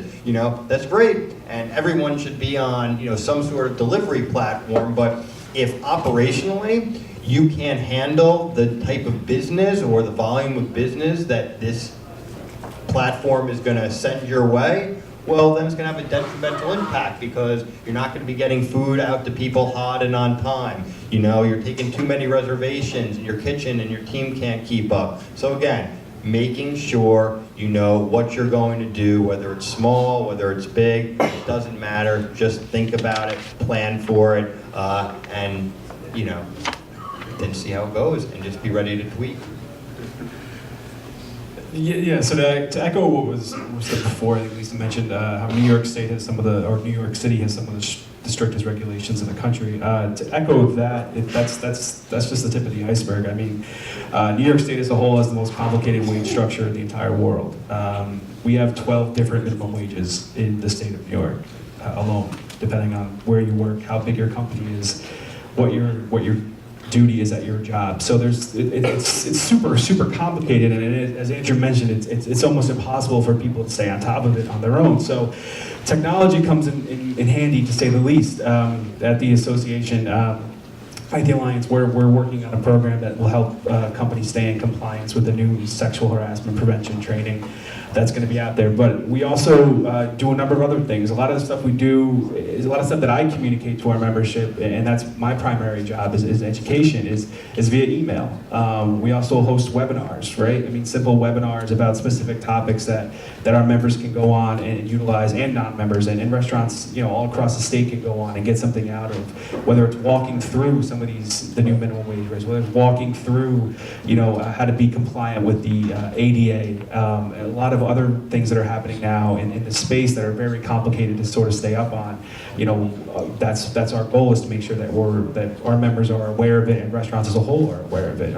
We have a compliance hotline that, you know, links directly to my cell phone. If restaurants have something that happens, you know, to them during the course of the day, they can contact me, you know, at sort of any time. And that's sort of like the technology. You know, people don't think about necessarily that part. It's phone calls. You know, it's an old technology, but it's still a technology that can still be utilized to a certain extent. So, you know, it's being aware, being educated, thinking, again, echoing what Andrew said, thinking through, you know, what it is you want to accomplish, and really taking a hard look about how it is that you can accomplish that. You know, I recommend to, you know, all of our members that, look, you know, you have a back of the house system that can really incorporate a lot of these regulations. All these companies now, you can build and scale into these platforms that can really make your lives a lot easier and stay away from these, you know, costly compliance issues that, you know, quite frankly could put you out of business in the blink of an eye if you're not doing it correctly. So again, it's a high stakes game, but it's so taking every advantage you can when it comes to utilizing, you know, needed technology is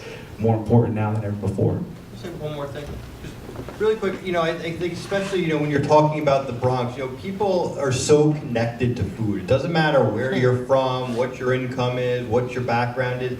Everyone relates to food, their culture, from their parents, from their grandparents, you know, wherever they were born. And people really crave those types of experiences.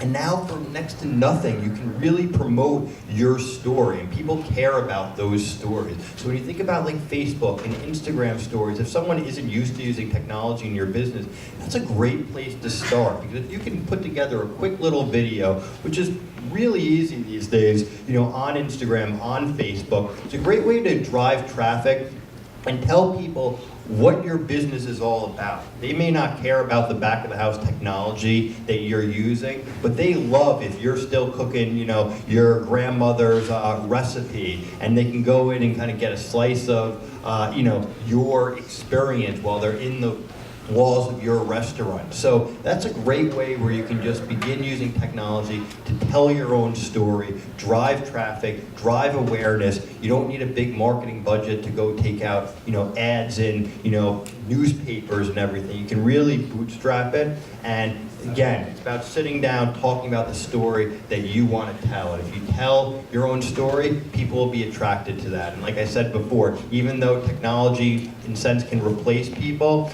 technology is not going to replace that feeling that you get, that hospitality you get. So tell your story and use technology to tell it.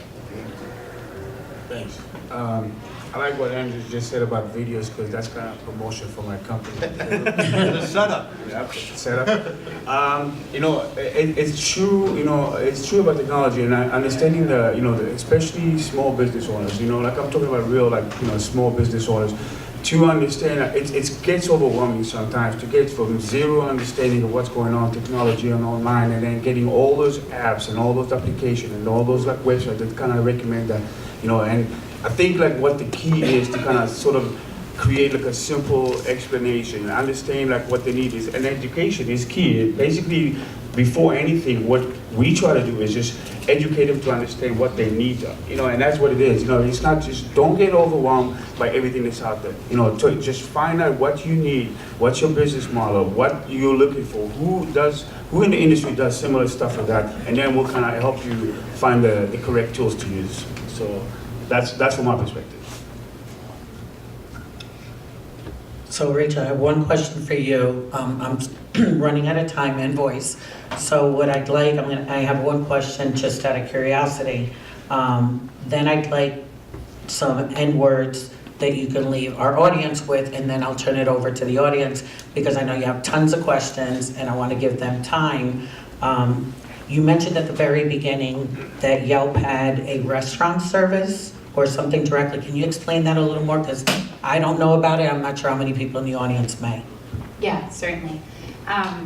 So like I mentioned, we have a Yelp for Restaurants team that's pretty new. I'm strictly on a New York team, so like I said, it's dedicated to the people that live in New York and the restaurateurs in New York. And Yelp is offering several services for restaurants to help them better manage their business. So one of them is Yelp reservations. So obviously many diners are going on Yelp to find where they want to be eating at night. And one of our products is essentially linking a reservations platform with Yelp. You can go on Yelp and look up reservations, and you can see some of our partners in the Bronx who are currently on that platform where you can make a reservation from a Yelp page. And this is kind of completing that conversion cycle of I'm on this page looking for a restaurant, I'm looking for somewhere to eat, and instead of having to go through the extra steps of booking elsewhere, you can just book directly from the Yelp app. In addition, we have a pretty new product called Yelp Waitlist. So for restaurants that don't take reservations, we have a virtual waitlist where you can, as a diner, I love it because I don't have to leave my bed until I have to. But for brunch, for example, I can add myself to the wait list at Jimmy's Grand Cafe, and I can know exactly where I am in line, and I know how long until my table's ready, and then I can show up when it tells me to show up, usually about like 5 to 10 minutes before my table's ready, and I can be seated then and there, and it just creates like a much more fluid like diner experience. There are a few other products like Yelp Connect, which is a pretty new product, which allows for you to communicate if you're running events or promotions, things like that, to your diners via Yelp. And yeah, some other like hybrid products, but essentially we aren't here to like prescribe what product would work for you. With our restaurants, we provide real like one-to-one service to make sure that we are providing tools that are really going to help you grow your business. And we're really excited about them. And yeah, so far we have like 700 restaurants on Yelp reservations in NYC, and then 250 on waitlist. And it's continuing to grow in the Bronx, and we're really excited about the partnerships we have and are continuing to grow. So like was mentioned, you know, if you guys have any more questions or want to talk to me after, I'm happy to chat after the panel. Terrific, thank you. So I'd like the panel, before we start with questions, just give us some final thoughts to our Bronx market, to how, you know, your role within the Bronx, how you're going to help all of us stay successful, how they can reach you if we want to communicate, have some sort of level of education, your parting words, but you'll hear from all of us again anyway. I'm going to start with a fun fact. We just did a survey with Street Easy on a survey in the healthiest neighborhoods in New York City. And Mott Haven was one of the top 10 healthiest neighborhoods in New York City. Really? So, yeah. Higher incidences, as we defined it, of people ordering brain food and superfood. So there's a lot of healthy food flying around. I need that. I'll put you in touch with a couple of restaurants.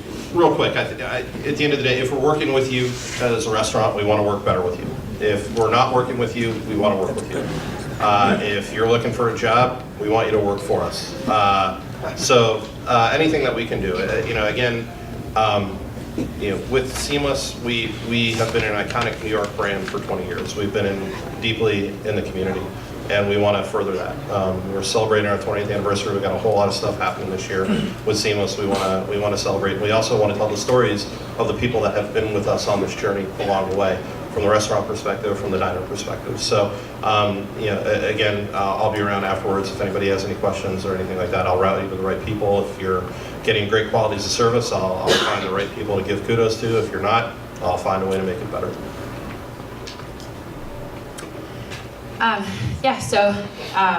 Yelp just being like a very prevalent destination for restaurant reviews, I want to make sure, and my team wants to make sure that restaurateurs feel a sense of empowerment and control over what's going on their page. Yelp is inevitable. It's going to be there. It's where diners are going to get their reviews, to book tables, which is fact. And we want to make sure that you guys really know all the levers you can pull and the tools that are at your disposal to make the experience enjoyable and to really allow for you to make your Yelp page work harder for you, because it'll be there whether you tend to it or not. So we're really excited about some of the furthering products that we're offering to our Yelp for Restaurants partners, and kind of to the tune of telling your own story, Yelp being such a prevalent place where people are going to be able to tell your story through that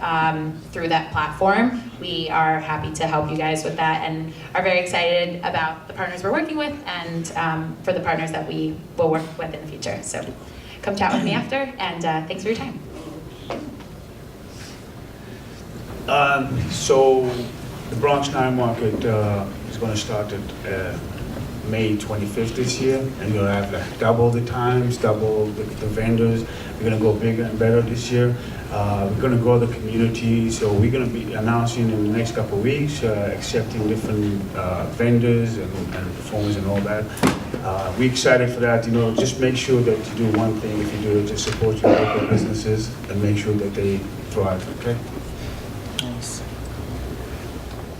Yeah, here on that last part, Marco.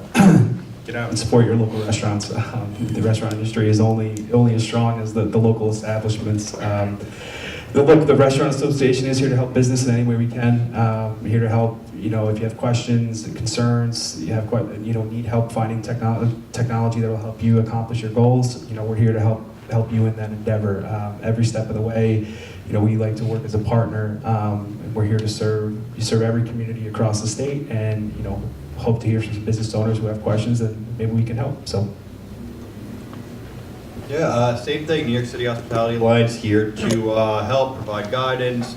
I'd say if you're not using technology, maybe just start by using it to tell your story. If you're already embracing some technology, figure out what's working, what's not working, and how should you start using more tech. And if you're using a lot of technology, maybe it's time to sit back and refine what you're already using and making sure that you're getting the most out of it. Basically, just have a strategy and don't think that you can't use it, but don't think you have to use everything you come across.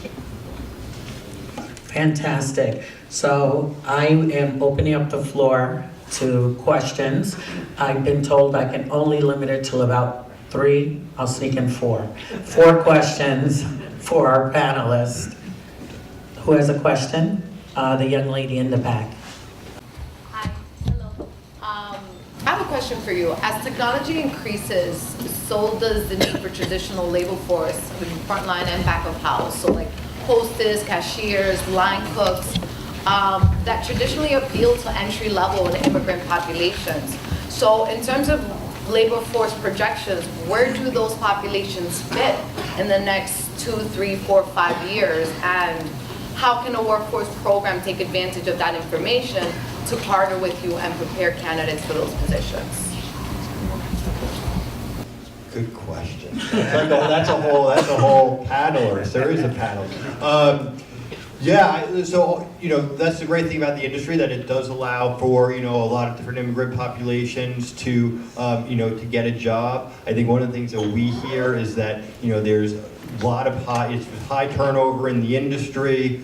People come and go. It's a transient industry. So how do you find people and keep good people and then train them and give them mobility upwards to learn new skills? I think that internally, restaurants really need to come up with specific plans to hire, retain, and train people. I do think, as I said before, technology is changing the industry. I would caution, since 2015 in New York City, full-service restaurant employment back then was about 7%. This year, or 2018, we ended with less than 1% growth. This is basically the worst since the Great Recession. I think it's something that all of our elected leaders and workforce agencies and everyone should care about and think about. How can we get that growth so it doesn't stay flat, or in the worst situation, go negative, that we need to be talking about. But again, I think it comes to training and also connecting people to the industry, showing them that there are good jobs. The industry's changing, it's growing, it's evolving, and just because you are a dishwasher or a line cook doesn't necessarily mean that's where you need to be forever. And I think it's up to the restaurants to be able to show people, especially the good restaurants that are gonna be sustainable, to show people that they can have a future there. But I think, again, like I said, training the workforce agencies, I think there's probably some in this room, you have to build close relationships with the local restaurants. There's so much noise and there's limited bandwidth of people that run restaurants. So whatever you can do to really build those relationships and make sure that someone calls you and say, hey, I need a line cook, I need this person, it's critically important. So build those relationships. Yeah, to echo what Andrew said, I mean, there are so many certain challenges as technology becomes more prevalent, but I think there's also opportunities for technology to fill in the gaps. There's programs that are being sort of out there now. I forget the names of some of them here in New York City, but they're basically for hire hostesses, waitresses who can pick up shifts at restaurants if all of a sudden there are openings that have come up, right? So they're sort of on-demand workforce to fill in shifts. Because again, with the restaurant industry, there's always employees. If something happens, somebody calls in sick. In the restaurant industry, you can't have sick people preparing food. That's not a good recipe for success. There's always the shortfall when it comes to employment. So there needs to be these avenues where hopefully technology can sort of fill in those gaps with workforce development. And I guess the last point to echo what Andrew said is, I think the restaurants as a whole need to do a better job of articulating to some of these workforce development programs their needs, but also about their future for advancement. I mean, you can start as a dishwasher and quickly make your way up through a restaurant and find a successful career there if that's what you want to do. And I think there just needs to be a better sort of educational process out there that these opportunities exist for all sorts of people across all sorts of communities, and for them to know that these are out there and for them to find these opportunities and for restaurants to better articulate what these opportunities can mean. I think that's going to be vitally important going forward. Yes. How's it going? Sorry, my name is Phil. I work for an organization called Code Nation. And I just had a question about how you all specifically, I think Rachel from Yelp, partner with nonprofits to kind of address the tech talent shortage that's happening in the country right now. I think it's approximately 1 million positions in software development jobs that are going to be left unfilled by 2020. So I just wanted to hear how you thought you might partner with some nonprofits to kind of help companies like Yelp or help companies like Grubhub address that shortage. Yeah, so, we hire a lot. Yelp being a tech company at its core, we hire a lot of entry-level sales team as well as people within the restaurant space to, grow their careers from a very base entry-level point. In terms of partnering with nonprofits, I want to actually invite Allie to share a few words. She's our business outreach partner, and she works a lot with nonprofits as well. Hello, I was not expecting this. Hello, everyone. Yeah, so we can connect one-to-one to talk about how Yelp is partnering with nonprofits and see if it makes sense for us. Our recruiting department does a lot of work with that in terms of hiring for Yelp. I am the local business partner for the business outreach team, which is just a fancy way of saying I work with local business owners and different organizations like Andrew and his team to host trainings at the Yelp office and things of that nature. So if it makes sense to partner together, I'm your girl, so we can talk about that after. Thank you. Have to wrap up? Okay. One more question? Just one. Okay. Yes. So as you guys were speaking, I actually pulled out my phone and started looking through like the Yelp app and Grubhub, for example, just to kind of get a sense of like, you guys collect a lot of data and information. And so I'm wondering if you're a local restaurant or something like that, what is the lines of communication back? Like, can I get access to some of the stuff that you might have? For example, you can go into the Yelp app and type in a keyword for a particular place, whether it's Friday night or music or something like that. So you guys have a lot of that information. Is it possible for businesses to get access to that? Understanding that user data is like a touchy subject anyways, but is it possible to get some access to some of that? In terms of? Just like from a marketing perspective. So I'm going to take that and then I'm going to use that to engage with, people that live within 5 miles of my establishment or something like that. Well, yeah, there are a couple ways that we can work together on that. It's within the marketplace, you can, at the very fundamental level, pay to just come up higher on the list of returned results, right? That simple kind of like search page type stuff. But also, we've got a comprehensive suite of CRM tools, user acquisition tools, everything all the way down the line. So like we want to actually help restaurants all the way from demand generation all the way through order fulfillment. So there's a lot of stuff that we can do on the marketing specific side, all the way through to the tail end of actually getting food to someone. Also, so with your, like if you are a restaurant owner and you have a Yelp page, claiming your restaurant page allows for you to see all of the metrics, all of the back end of who's coming to your page, what their demographics are, where they're coming from. If you're a restaurant's partner with our reservations or waitlist platforms, you can see who's being seated and you get a lot of more robust data, obviously, with opting into more of the technology services we offer. In terms of just like general trends and stuff, we do have a taste and trends report that we send out to our restaurant partners. And also, like if there's like a one-off specific thing that you'd like to dig into, we'd be happy to provide direction on that if you want to reach out personally. I just want to say that that question is so great because you're actually thinking about it and you're actually proactively trying to find the answers for that, and that's already put you ahead of like 50% of the business community or the mindset of that. So keep on doing that, and when you find the way, whether it's through those sources or other ones, that's the way to go. Okay. I want to thank everyone. Unfortunately, we can't take any more questions because I'm being booted off. But I will say this, the Bronx Chamber of Commerce, now it'll be my turn, the Bronx Chamber of Commerce will be reaching out because this idea that the borough president and Marlene Cintron have put together is feeding the fact that we are hungry for this information, no pun intended. And so we thank you. The Bronx Chamber will be doing follow-up. My staff members are in the audience. You can give them your information. We will make sure to follow up with you. I want to thank my panelists, and I need to do one shout out because they mentioned Mont Haven. Michael Brady's in the back. He is the head honcho of everything South Bronx. He oversees the 3rd Avenue Business Improvement District, and he's your go-to guy in this Mont Haven section. Thank you.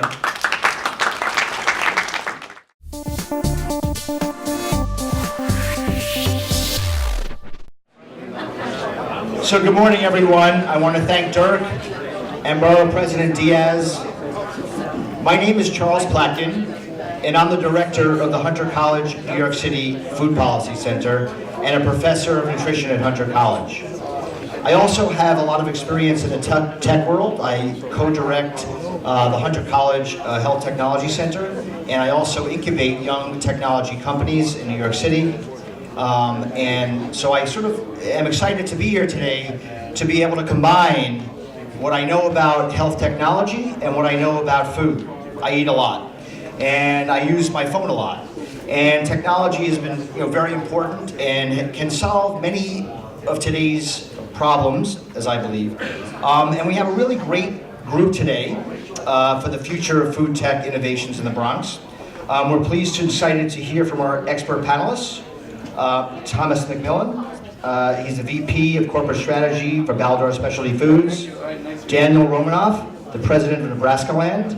Michael King, the Manager at Krasdale. Brian Moran, Director of Development Ops at Plentiful.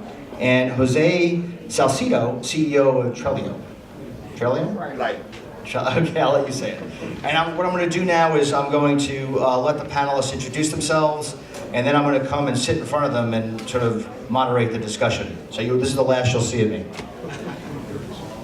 So good morning, everyone. Thomas McQuillan, VP of Strategy for Baldor Specialty Foods. You probably see our trucks around.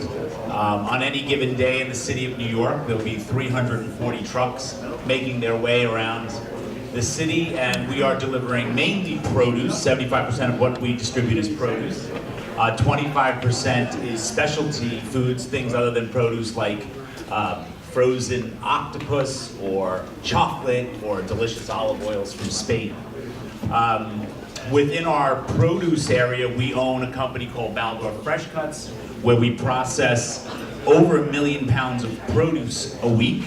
That results in the production of some excess product, which I'm going to talk to you a little bit about later. But that gives a little bit of snapshot of what we do at Baldor.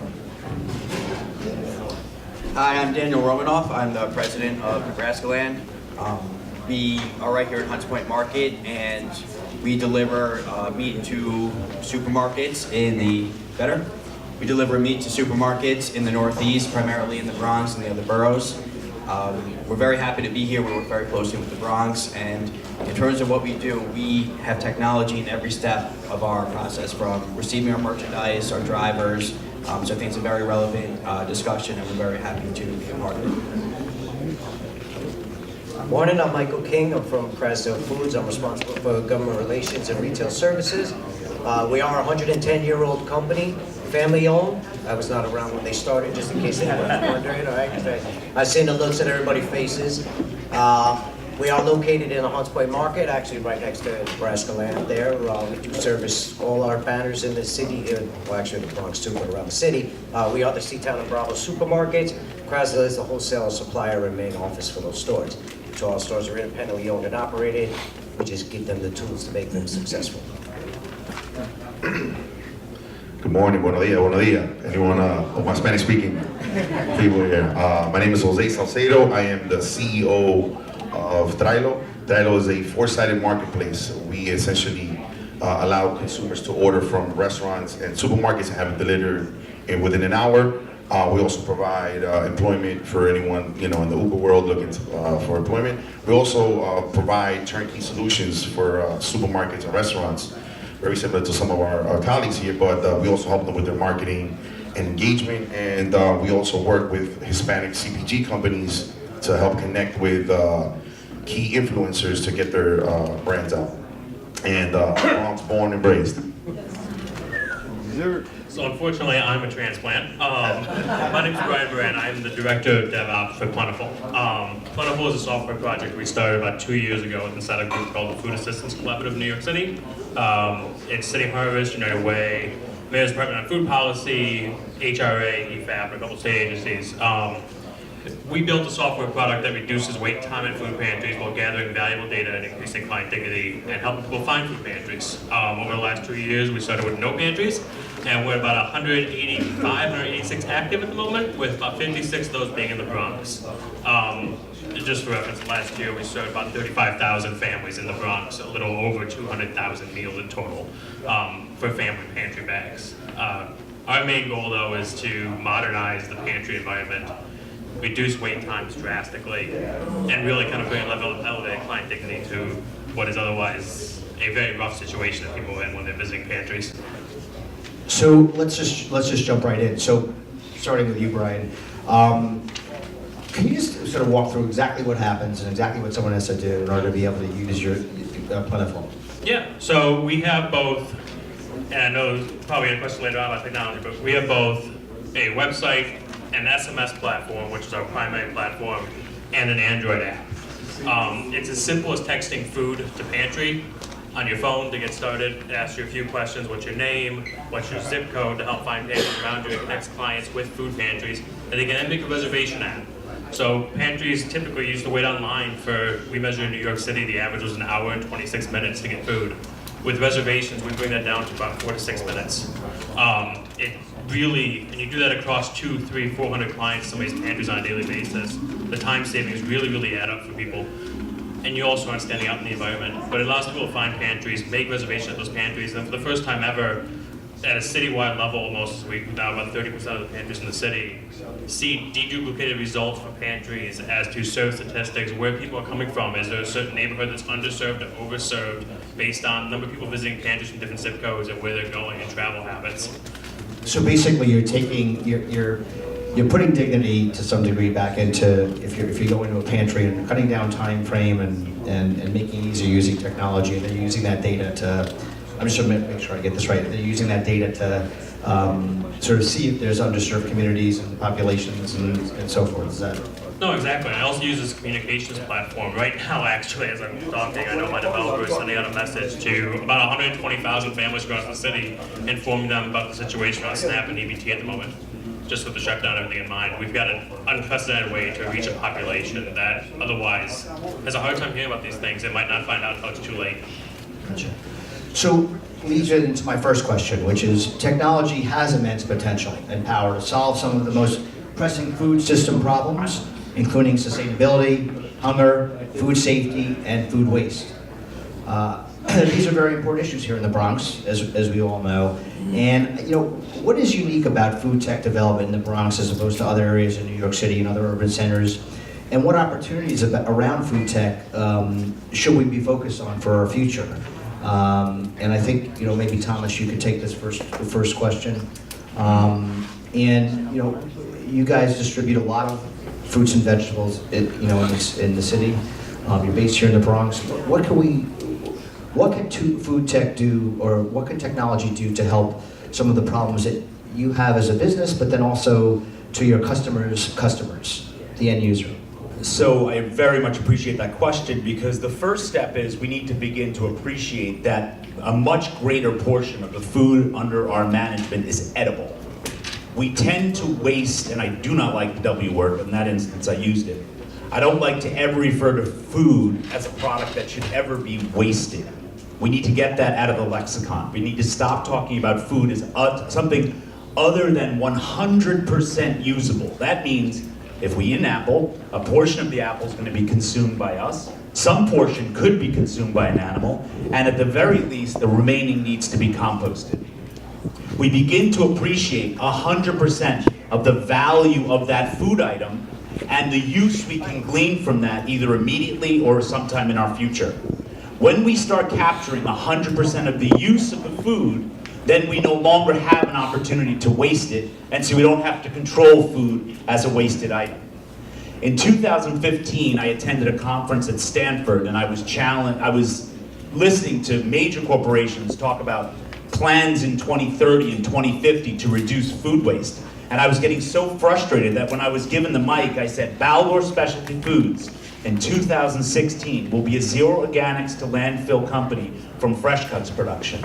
And on November 10, 2016, we achieved that. And since then, we have not sent 1 pound of food from our food production to landfill. So how have you done that? So what's happened? 18 million pounds. So what's happened and how have you used technology to be able to do that? So technology, as Nebraska Land mentioned earlier, is embedded in everything we do at Baldor. It informs every operation. Technology is embedded in everything we do. We're always looking to become more Are they in the apples? techy. But let me make this point. We had 1,000 employees when we first moved into our current facility here in the Bronx in 2008. Introduced all sorts of technology, and our director is here. You can talk to him a little bit later, Eureka Lopes, he's right here in the back. we're up to 1,600 employees, so we've grown over by 60% and introduced all sorts of technology. So it is a big part of what we do as a company. But the most important part of it is we use the systems that are in place at Baldor to capture all this food, and in the instances where it's appropriate for human consumption, it's consumed by humans. And then when it's appropriate for animal consumption, it's consumed by animals, and when it's not, it's composted. But it's 100% utilized all the time. And is that all human choosing? Like what's?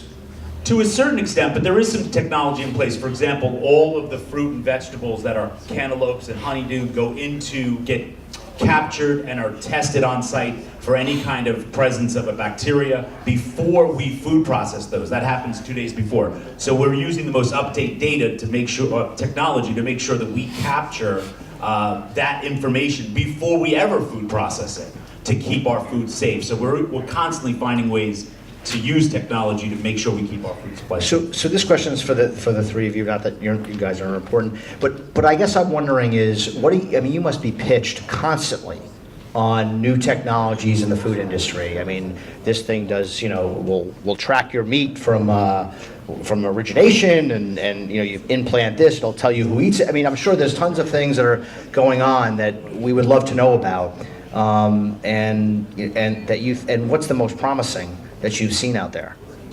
Yeah, so we have a lot of that. I get calls and emails every day from different companies looking to sell technology, but it really is useful. And just to speak on the food safety part, it really is huge. There's a FSMA, Food Safety Modernization Act, and that really came out in a big way, and they're cracking down. And we've been using technology to organize our warehouse, be able to track our boxes better, where they came from, what establishment they were purchased from, and where they go. So if there is... Can you walk through that process, like just sort of tell, so we can sort of get an idea how it's being used and how, if absolutely. So every single box, we are now a paperless warehouse. Yeah. Every single box is scanned as it comes in. Anytime it is moved, who moved it, what time they moved it, when it came in, the temperature from the recorder goes into the gun. Everything gets scanned in from in to out. So we know exactly where that box traveled through its history in our building, and eventually what truck it went onto and where it went out. So if there's ever an issue with that box or where it went, we can track down to the minute where it was and when it was there. So, which is incredible. What's the like for instance, wherever it came from into your warehouse, is there anything that you're hooking up with legacy-wise, like that kind of gives you information so if one of your workers you scan something and you see something that's not right, it's traced back, or do they have that ability? Yeah, absolutely. So we actually just completed our SQF certification. Right now, since food safety is such an important and big topic, different warehouses are requiring certification, something we did to really elevate the process. So it starts with our suppliers. So we do checks on our suppliers, and we have different requirements on them of how they send product into us. And it's a very cumbersome project. It takes a lot of effort, and the technology we use cuts down on that labor. So scanning in everything is much more efficient than in the past. We used to have to write down weights or write down establishment numbers, product codes. So it's really streamlined due to the technology coming in. And on the transportation side, there used to be these old temperature recorders people put on trucks, and it's just really not realistic in today's environment. So there's temperature monitoring now available on trucks, new GPS technology. Live books used to be on paper, and that is played by the driver shortage. Everyone used to cheat and do whatever, and it's really terrific that now it's automated, and it's all because of technology. If we didn't have it, we didn't have all those tools, we would not be able to accomplish what we're doing today. Do you see a day where we'll be able to, on our phone, be able to scan a piece of fruit or scan some meat or what have you, and be able to get the whole history, what the temperatures were, where it's from, do you think that's do you see that? Absolutely. In fact, we do have suppliers who on their package, so it's mostly poultry, tray pack chicken, they have barcodes on their package, so the consumer in the supermarket can scan that, and it can tell them the exact farm it came from. So that's all they'll be able to see, but behind the scenes, we can also trace back what truck it went on to get back to our warehouse, who we purchased it from, on what date. So all that is available today. Great. Mike, I'm sure you have stuff to add to how Krasdal is. Thanks. Yeah, I'll add to a little bit of what Daniel said. Also, too, and he's absolutely right. I get emailed, I get phoned all day long with new technology and stuff that's coming out. One of the things he also said about, like with you with the fruit, there is technology now where straight from the farmer, a GPS device is put on that stuff immediately as it's picked. And then you can monitor it as it's going on its way to your store, wherever it's going. It's all monitored. So eventually that technology is. It's a crate or the actual fruit itself? It's actually up to the crate. It's on a crate. Once the fruit or vegetable is picked, put into a crate, a GPS device gets put on it. And then you can track what truck it went on, how long it took to get to the warehouse, wherever it went. It's just an amazing technology that they have now. One of the technologies that we get a lot in our stores is we get tons of company that want to track customers' movements so you know what customers are buying. New technology coming out right now is a shopping cart. That anything you put in that shopping cart, it automatically rings up, you swipe your card on the cart, out you go. Because obviously we are in competition with a huge company, I won't mention their name, that has tremendous technology and whatever they touch is golden. So that's where we're at right now. What do you, I mean, there's a lot of data, like we were talking about in the previous panel. With all this data, like knowing, like if we could figure out locally, like right here, what's being sold, right? I mean, Jose, you must have a ton of data, right, about what your shoppers are looking for.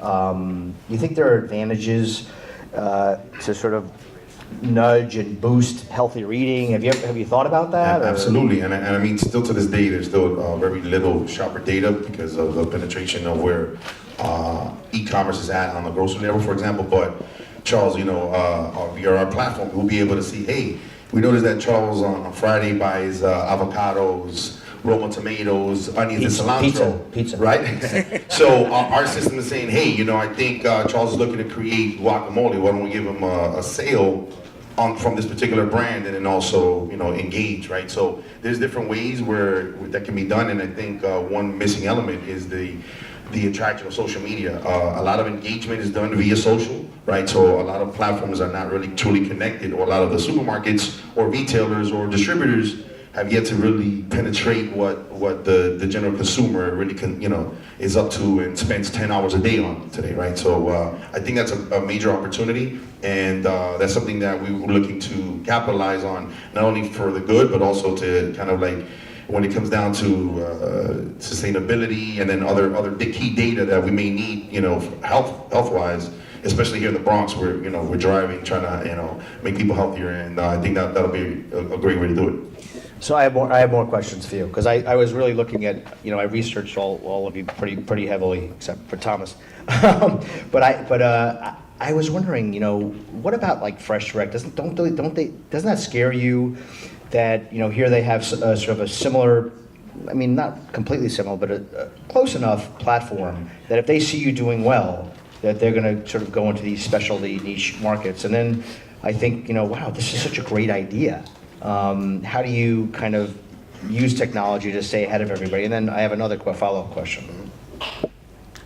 Oh, okay, so I'll answer your first one. Well, competition is always very healthy, but I feel that something that I guess doesn't get addressed, there's a big Hispanic population in New York, and not every Hispanic is the same, and so there's a way that sometimes in marketing tactics people get pigeonholed, obviously, but we understand that, and we've, to this point, just like my colleague Julie before had said, we're underrepresented and underserved. So when it comes to the media world, and just really when it comes to really on the marketing side, and even at tech, we tend to get forgotten. But there's a big population here, including in the Bronx, 56% is Hispanic based, right? And a lot of them tend to not even know what some of the apps are in the App Store, right? So how do we address this? Well, myself, my bread and butter has been able to build technologies for the Hispanic, business owners. So over the years, over the success,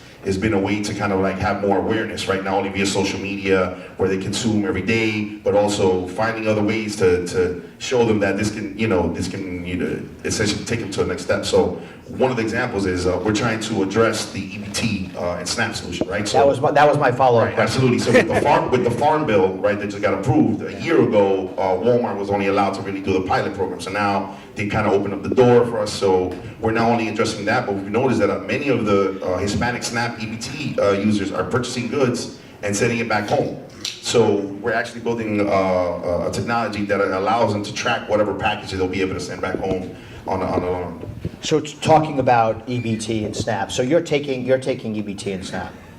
It'll be a payment option within the app. Wow. And I know that Fresh Direct has piloted this in the Bronx, and Barbara Turk, who's here, knows the first moderator, knows my feeling about this. I really believe that it's an opportunity that we've sort of let slide, basically, a huge opportunity. And there was a pilot program several years ago when Fresh Direct was trying to move into this market. They did 2 zip codes, and currently there was some changes in 2017 with more pilot programs being added, but that's the pilot program for Fresh Direct still never has, in my opinion, has taken off. And it's, The Trump administration took it down. oh, they did take it down. So it's not, is it not available right now? Anybody here, people were doing, we talked about this in the first panel. Oh, okay. So, but yeah, you and I should check what your story is on that. Okay. Larry Blackman was here. Yeah, no, I know. It has nothing to do with Fresh Direct, the mayor's office, it has to do with special. Okay, so basically, I stand corrected, but it's still, prior to that, it still wasn't to where I thought it should be, but we'll talk about it.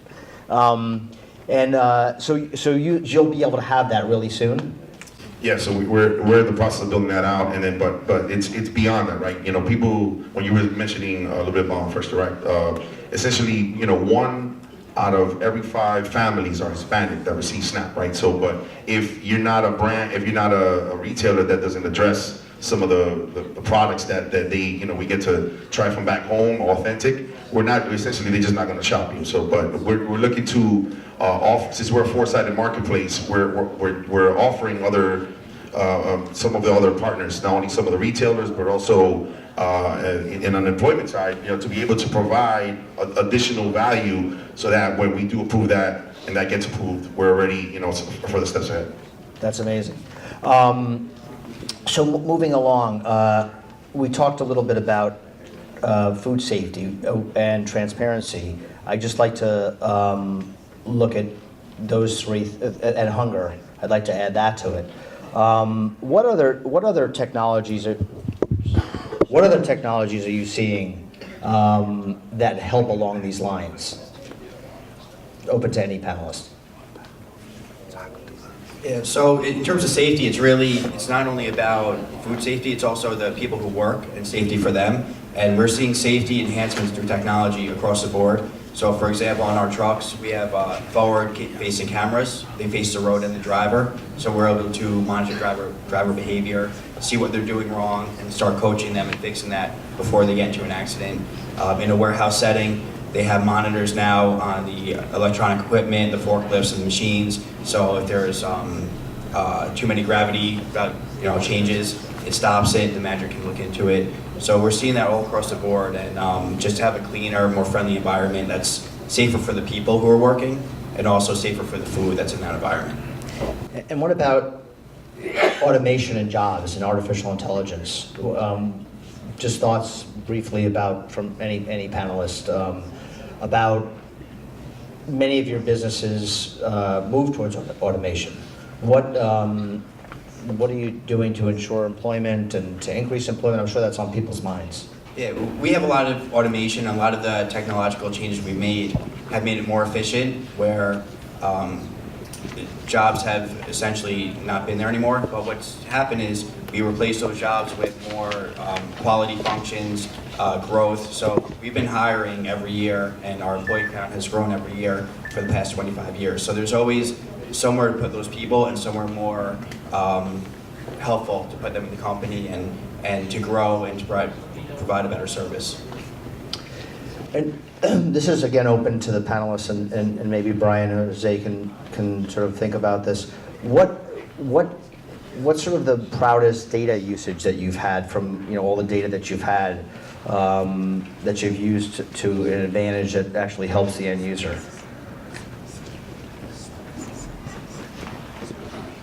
From us, it was one of those things that, a little bit of backstory. I moved to New York about 10 years ago and started running soup kitchens. And I ran a mobile program which was out in the cold, out in the rain every night.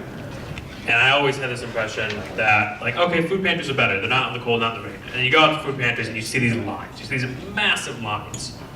And I've got pantries where the average wait, the average wait time citywide we surveyed like 20-something pantries and stood outside in the cold, the rain, and took wait times. And it came down an hour and 26 minutes. And we looked at the data and we went, okay, we looked at the distribution of when people arrived. We went, these pantries aren't overloaded, like as to how many people are serving per hour. They're seeing a rush at the beginning. And then they're not seeing anybody towards the end. And they don't know how to balance their food load. And they don't know how to distribute equally because they don't know how many people are going to show up at the end. But we can use historical data. We can use scheduling mechanisms. We can start spacing people out throughout the day and reduce that wait time and really tell people, like someone was talking about in the previous panel, where for a wait list, that if you show up to a food pantry and you don't even have a reservation, it used to be, okay, stand online, we'll get you when we get you. Now it's, hey, come back at 10:30. We'll get you in at 10:30, sometime between 10:30 and 10:40, you'll get your food and go. But you don't need to stand around anymore outside the cold, outside the rain. You need to go get a haircut, get a haircut. You need to go pick up your kid from school. You can reschedule your appointment on your phone and be able to see the number of people who take advantage of like rescheduling these appointments. And we're starting to look at now, data-wise, trying to tell pantries very, very similar things to the previous one of like, hey, you're seeing a lot of people towards the end of your service and no one at the beginning. Maybe you should think about shifting your service hours just a half hour in either direction.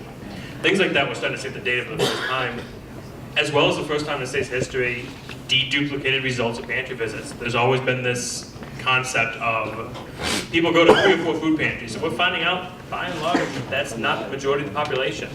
People visit food pantry. We now know how often the average person visits like given food pantries. We know how many food pantries they're visiting within a margin of error here because we grow, but for the first time we're able to see that as a data perspective. And that's something we've just never had data points on before. Well, one major issue that I've noticed with a lot of our retailers is that the big cost of labor has really affected them.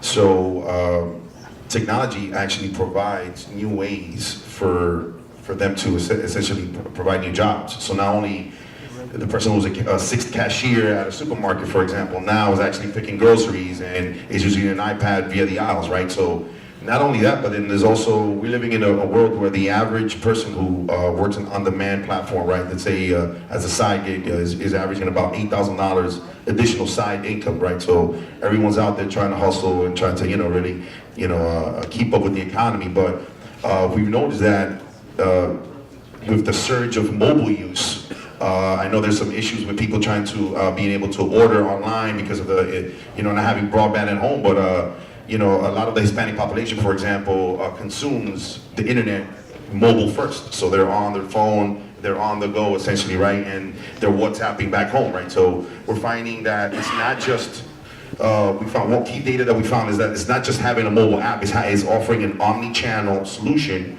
where it's not only last mile delivery. Hey, you can order online, pick up on the curbside. And, from a click and collect standpoint, we see a lot of other opportunities that we can provide retailers and that key data from a workforce standpoint.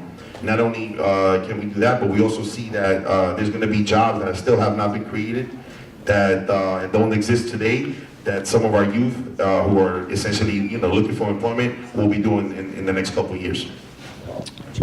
So there were some technical difficulties processing SNAP at farmers markets, I believe was last year. And the New York State government stepped in and a Farmers Alliance stepped in. There are definitely political issues connecting, with working with certain populations and using technology. And I guess the real question is, in your opinion, how can local and state governments support growth of technology, right, in related to food and health, certainly underserved communities? Are there anything, that you think that you wish that government would intervene and do to help you along with what you're trying to do, that would, intersect with future of technology here? Does that question seem clear? Thomas? Hi. I have no idea. But I will say this, I think that the role of government in this particular, to answer this question, would be to make sure we have a workforce that's ready to come to us and be prepared to do the kind of technologically related work that we need. Necessity is the mother of invention, so our director is going to figure out what technology makes the most sense for Baldor, but we'd like to know that there's a workforce out there that's ready to assume those responsibilities. Okay, and is there anything else that you would like to see government help you with? Grants, funding to sort of advance information, data, helping with data collection?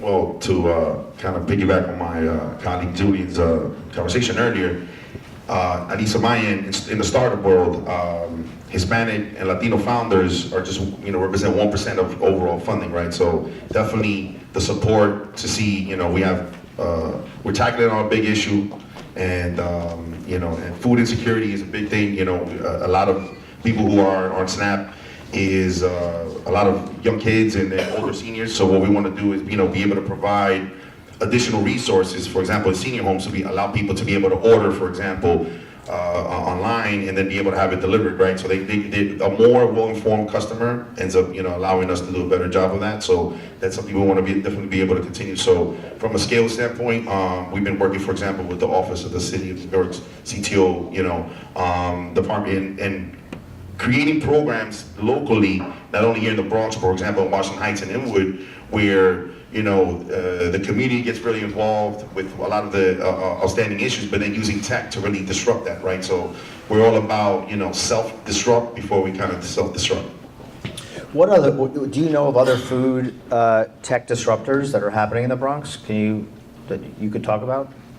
Well, obviously bizarre, but there's a program called Meta Bronx where there's a lot of, it's an incubator here, and there's a lot of, other startups on the come up. But as of now, to be honest with you, in terms of food, there may be, and there, who knows? So probably coding away right here, right? But I think there's after years of doing a lot of research and really kind of having the boot to the ground, we're kind of pivoting every day and tackling, bigger tasks. So it's something that we welcome. And I know there was talk about, if there's a whole bunch of engineers out there, we're always looking to hire, and but we definitely want to be able to build out from the city and serve it as a model throughout the different states. And everyone's had their eyes on the Bronx, so it's something that we take great pride in. Everywhere I go, and I know Julian's another one who does this. We go around the country consistently, show how proud we are for coming from the Bronx and the story that we're looking to build. I can add to that. I give you something. There's a really cool thing happening, which I'd love to share with all of you. Let me back up for 1 second. When we think about sustainability in food systems and fresh food, food does not like to be moved around, right? We can't fix our sustainability issues at Baldor and create one for you. What do I mean? If we have excess food, we need to get it into the hands of the people as close to us as possible. Food Bank in New York, Janice is here, and other partners that we have. We don't want to move that food around so much. The same for the restaurant. A restaurant at the end of the night who may have 10 entrees left over thinking, oh my goodness, what are we going to do with these 10 entrees? There's a lot of friction involved in getting that food into the bellies of the food insecure. So there's a new app called Food for All. It's amazing. Essentially what they're doing is they're partnering with restaurants to say, whatever entrees you have at the end of the night, make those available. I see, do you know this app? It's fabulous. Make these entrees available to the food insecure, or maybe not even only the food insecure, but maybe some students living in that area, or maybe a family that finds themselves out of work. Essentially what you do is you go onto the app and you say, oh, that restaurant, I'd be interested in that chicken cacciatore. There are 3 left, I'll take 2. Here's the beauty of it. That customer transacts online, goes to that restaurant, says, I'm Thomas McQuillan. They say, well, here's your bag, Thomas McQuillan, enjoy your meal. And you go home with dignity and you feel good about yourself because you didn't have to go to some other place to get a meal. You went into the restaurant of your choice. This is what I see as the future. And the takeaway I'd love for all of us to have is we need to understand that these food products that are in our control, we need to glean the most value from that food product. That is our responsibility. And the second thought is, we're responsible for the whole chain. The box it came in, the plastic it came in, and what happens to all of that at the end of life. You are not only responsible for food for when you have it in your hand, but that whole life cycle. And I'd love to see a conference where we talk about that, because that's something I'm thinking about a lot these days. I want to influence the grower shipper to use a regular cardboard box, eliminate ice. For what reason do we take ice from California and ship it all the way to New York, a state that doesn't have water, to a state that has plenty of water? We damage the truck. We travel with 5,000 pounds more weight than we need to. We travel it in a wax cardboard box that we cannot recycle here in New York. So we send 6 billion pounds of wax cardboard to landfill every year because we've done it that way for a while. Well, we need to shake this up. And that's what we look to, that's the kind of change we look to see in place. That's amazing. Do you guys, most to the three of you, Mike, Daniel, and Thomas, do you incubate any tech companies? Have you thought about that? For us, we haven't incubated any tech companies, but we do work with startups. Our customer ordering platform, it was a startup company, and we work with them and kind of developed the software together in doing that. And a lot as much with our warehouse management system. There's so many changes going on every year, so we're constantly working with them to break off and start something new or just try something different. A lot of these companies are in a different part of the country or a different part of the world, and they're not fully understanding what's going on here, so we work with them to develop that software to get them to the next level. And Jose, I guess I'm just wondering, is that something that you think that the Bronx needs, is sort of more partnerships with larger companies and to incubate young food technology and startups and to sort of make this sort of a hub for that kind of a thing? Absolutely. We're currently, for example, working with organizations like the National Supermarket Association, which represents over 400 independent supermarkets throughout the Northeast. And for example, a day like today, me and Mike, we'll be getting together and having a quick cup of cafecito on the corner, and essentially be able to do this. But with more platforms like this, because essentially he represents some of our, what would be our retail partners. But days like today and more events like this in the Bronx is needed, because this open dialogue allows people to understand, hey, look, this is what our needs are, this is what we're working on, and this is some of the hurdles, because believe it or not, it's not easy. Startups is tough right here, right? There's, we're living in a tough economy, but technology can actually, help accelerate some of this. And Daniel, just, there's a lot of talk now about foods that are being created, like meat that's being created in a lab, and grown from plants. And do you talk about that, or like amongst your family and friends, or? I mean, more, we had some serious discussions within the company about where that's going and what it means for us. We actually had Tyson in the office last week, and they had just purchased Memphis Meats. Yeah. And so anyone who doesn't know, Memphis Meats makes lab-grown meat products. And we're just trying to get ahead of it to see exactly where this is going. And there definitely is a customer for it, and there definitely is a need. We already are selling a lot of plant-based protein foods. So Beyond Burgers has burgers. They just came out with sausages now. It's very quickly growing in our Manhattan stores, and certain other demographics are starting to pick up on it. So it definitely has a home. It's definitely going to grow. It's going to be a part of what we do. We're trying to fit it in so we can treat it as other meat items. But at the end of the day, all these products, they essentially can make ground beef. They can't make a steak. You're never going to go home with something that's grown in the lab and be able to put it on a grill and have a sirloin steak for dinner. It's not going to happen. So it will replace a certain percentage of ground beef and sausage and burgers and whatever else. And to an extent, it is better, because that's where most of your foodborne illness comes from, is in ground meat. So there is an advantage, and I think it will grow to a certain point, but there will always be a need for meat.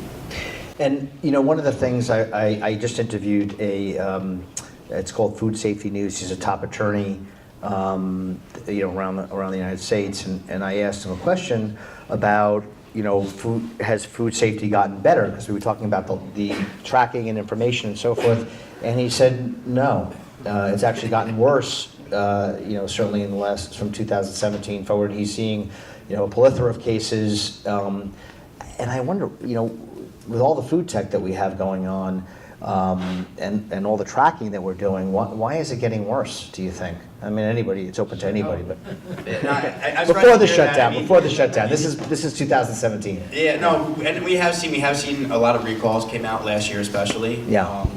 But, there are vast improvements across every part. I mean, I've been visiting plants for 15 years now, and going and seeing what it used to be 15 years and how they used to operate and what would go on.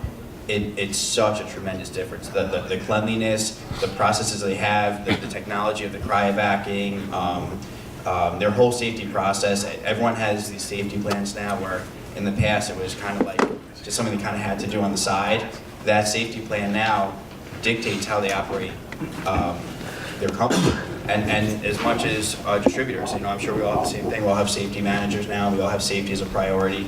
And it really is a guiding principle in how we all operate. And I'm sure we'll see all foodborne illnesses and issues like that reduced dramatically. And then I'm going to go with the last question. Oh, did you have something to say, Mike? Sorry. Yeah, I just wanted to add, which says a lot of the stuff you see now where you get a lot of more recalls is because they have the technology to test greater on stuff, whereas years ago you might not have heard about it because they didn't think that it was an immediate danger to the public health. Me, myself, I'm a food safety professional, and I am licensed for all the trainings, which I have to do for a lot of the stores. The one thing I can tell you is New York State has a tremendous education program that they do for their inspectors, which inspect the restaurants, supermarkets, any type of retail establishment that offers food or offers any type of dish to the public. So they are educated at a higher level. They do come in, they very well educated, very well trained, and they don't really let a lot of stuff slip anymore. Where years ago you might overlook stuff and everything, it doesn't really happen that much anymore. And I think just because of the fact that you have social media and everything, it's just out there more to the public, so it's more known about it, and it makes it seem like it's just everything's going crazy nowadays.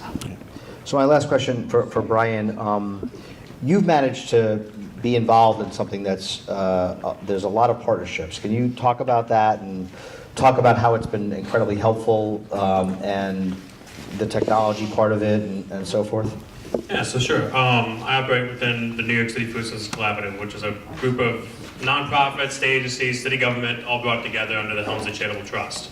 And we've been doing it. The collaborative has existed now for 3 years, and it's running through this June. And we have made a ton of progress in that amount of time. Plentiful is only one small aspect of it. They've also opened dozens of food pantries, increased hundreds of thousands of pounds into the system on a yearly basis, reorganized, looked at metrics across the entire network, like, okay, the Lower East Side, for example, is one of those neighborhoods that was like, okay, it's Manhattan, it's probably getting enough food. When you look at the meal gap that was there, it was below a lot of the city average. So, like, these neighborhoods that you never think of that actually need these pantry investments, things like that, and working size collaboratives, first time all sharing data. Like our Feed NYC portal, where I can go in, personally, when I go to onboard a pantry in Plentiful, I can go in without having to go to them and go, okay, what were their usage numbers over the last year on a monthly basis? What's their family size look like? And all this data being shared for the first time in size collaborative environments has really given us kind of an edge. It also doesn't hurt that when you're trying to get pantries to do something that takes a little bit of work, having the backers of the people who give them the food and the people who help run their organizations and help support them, and having that, essentially that branding behind you also, and then having, like I work out of the office of CityHarvest, so I'm going to them constantly to learn more about their network. My colleague Darren, he works out of United Way. His desk is up there. So we're very deeply ingrained in these organizations at this point, and it really has given us kind of an advantage in that aspect. Thanks. So the last question I'd love you to each answer is, what is it that you wish we had and you wish would come to advance your business and advance food and using technology? What is it that you sort of would dream for? I'll start you, Thomas. So I would like to see us use technology to glean the greatest value of all the assets under our control. It's clothing, it's food, it's our cars, it's our buses in the city of New York or every city. We live in a culture where we think waste is acceptable. I argue that it's not. In 1938 in the United States, or 1937, there was not a landfill. That's hard to believe. That 81 years ago, we didn't even have a landfill. So what did we do? We gleaned value from our assets. How do we use technology to not transfer our sustainability issue onto someone else? We fix ours while at the same time helping others. That means we leave the food at the restaurant site, allow people to gain access to it. We remove the friction, and we use technology to remove the friction so that we can glean the greatest value of that food product, or that sweater, or that car. And I really believe at that point, we will have taken care of the food insecure who are among us, and we will have done wonderful things for our environment. For me, we have a lot of the technology, we use a lot of it. Our biggest issue is actually finding employees who know how to use it and are educated in it. So I would love to see if there was more training programs or more in high schools and other areas to train them so they're more ready to come in and use what we have available. We spend so much time, we have many full-time trainers in every department of our company just to show them how to do the job correctly, and a lot of that is how to use the technology associated with it. We're always hiring, and if anyone's here, who has people or with a training program or placement, I'd love to speak to you after. But we always really definitely need help finding people who are ready and able to work with the tools that we have. That's great. Well, I wish I had a magic crystal ball that would tell me what customers want, everything like that. We can make all our stores a little bit more easier for the owners that operate them. No, again, it's just basically technology's come a long way. And just as long as we can continue to educate everyone and have that technology go forward where we can all use it and get on the same page and everything, I think it'll be better for everyone else.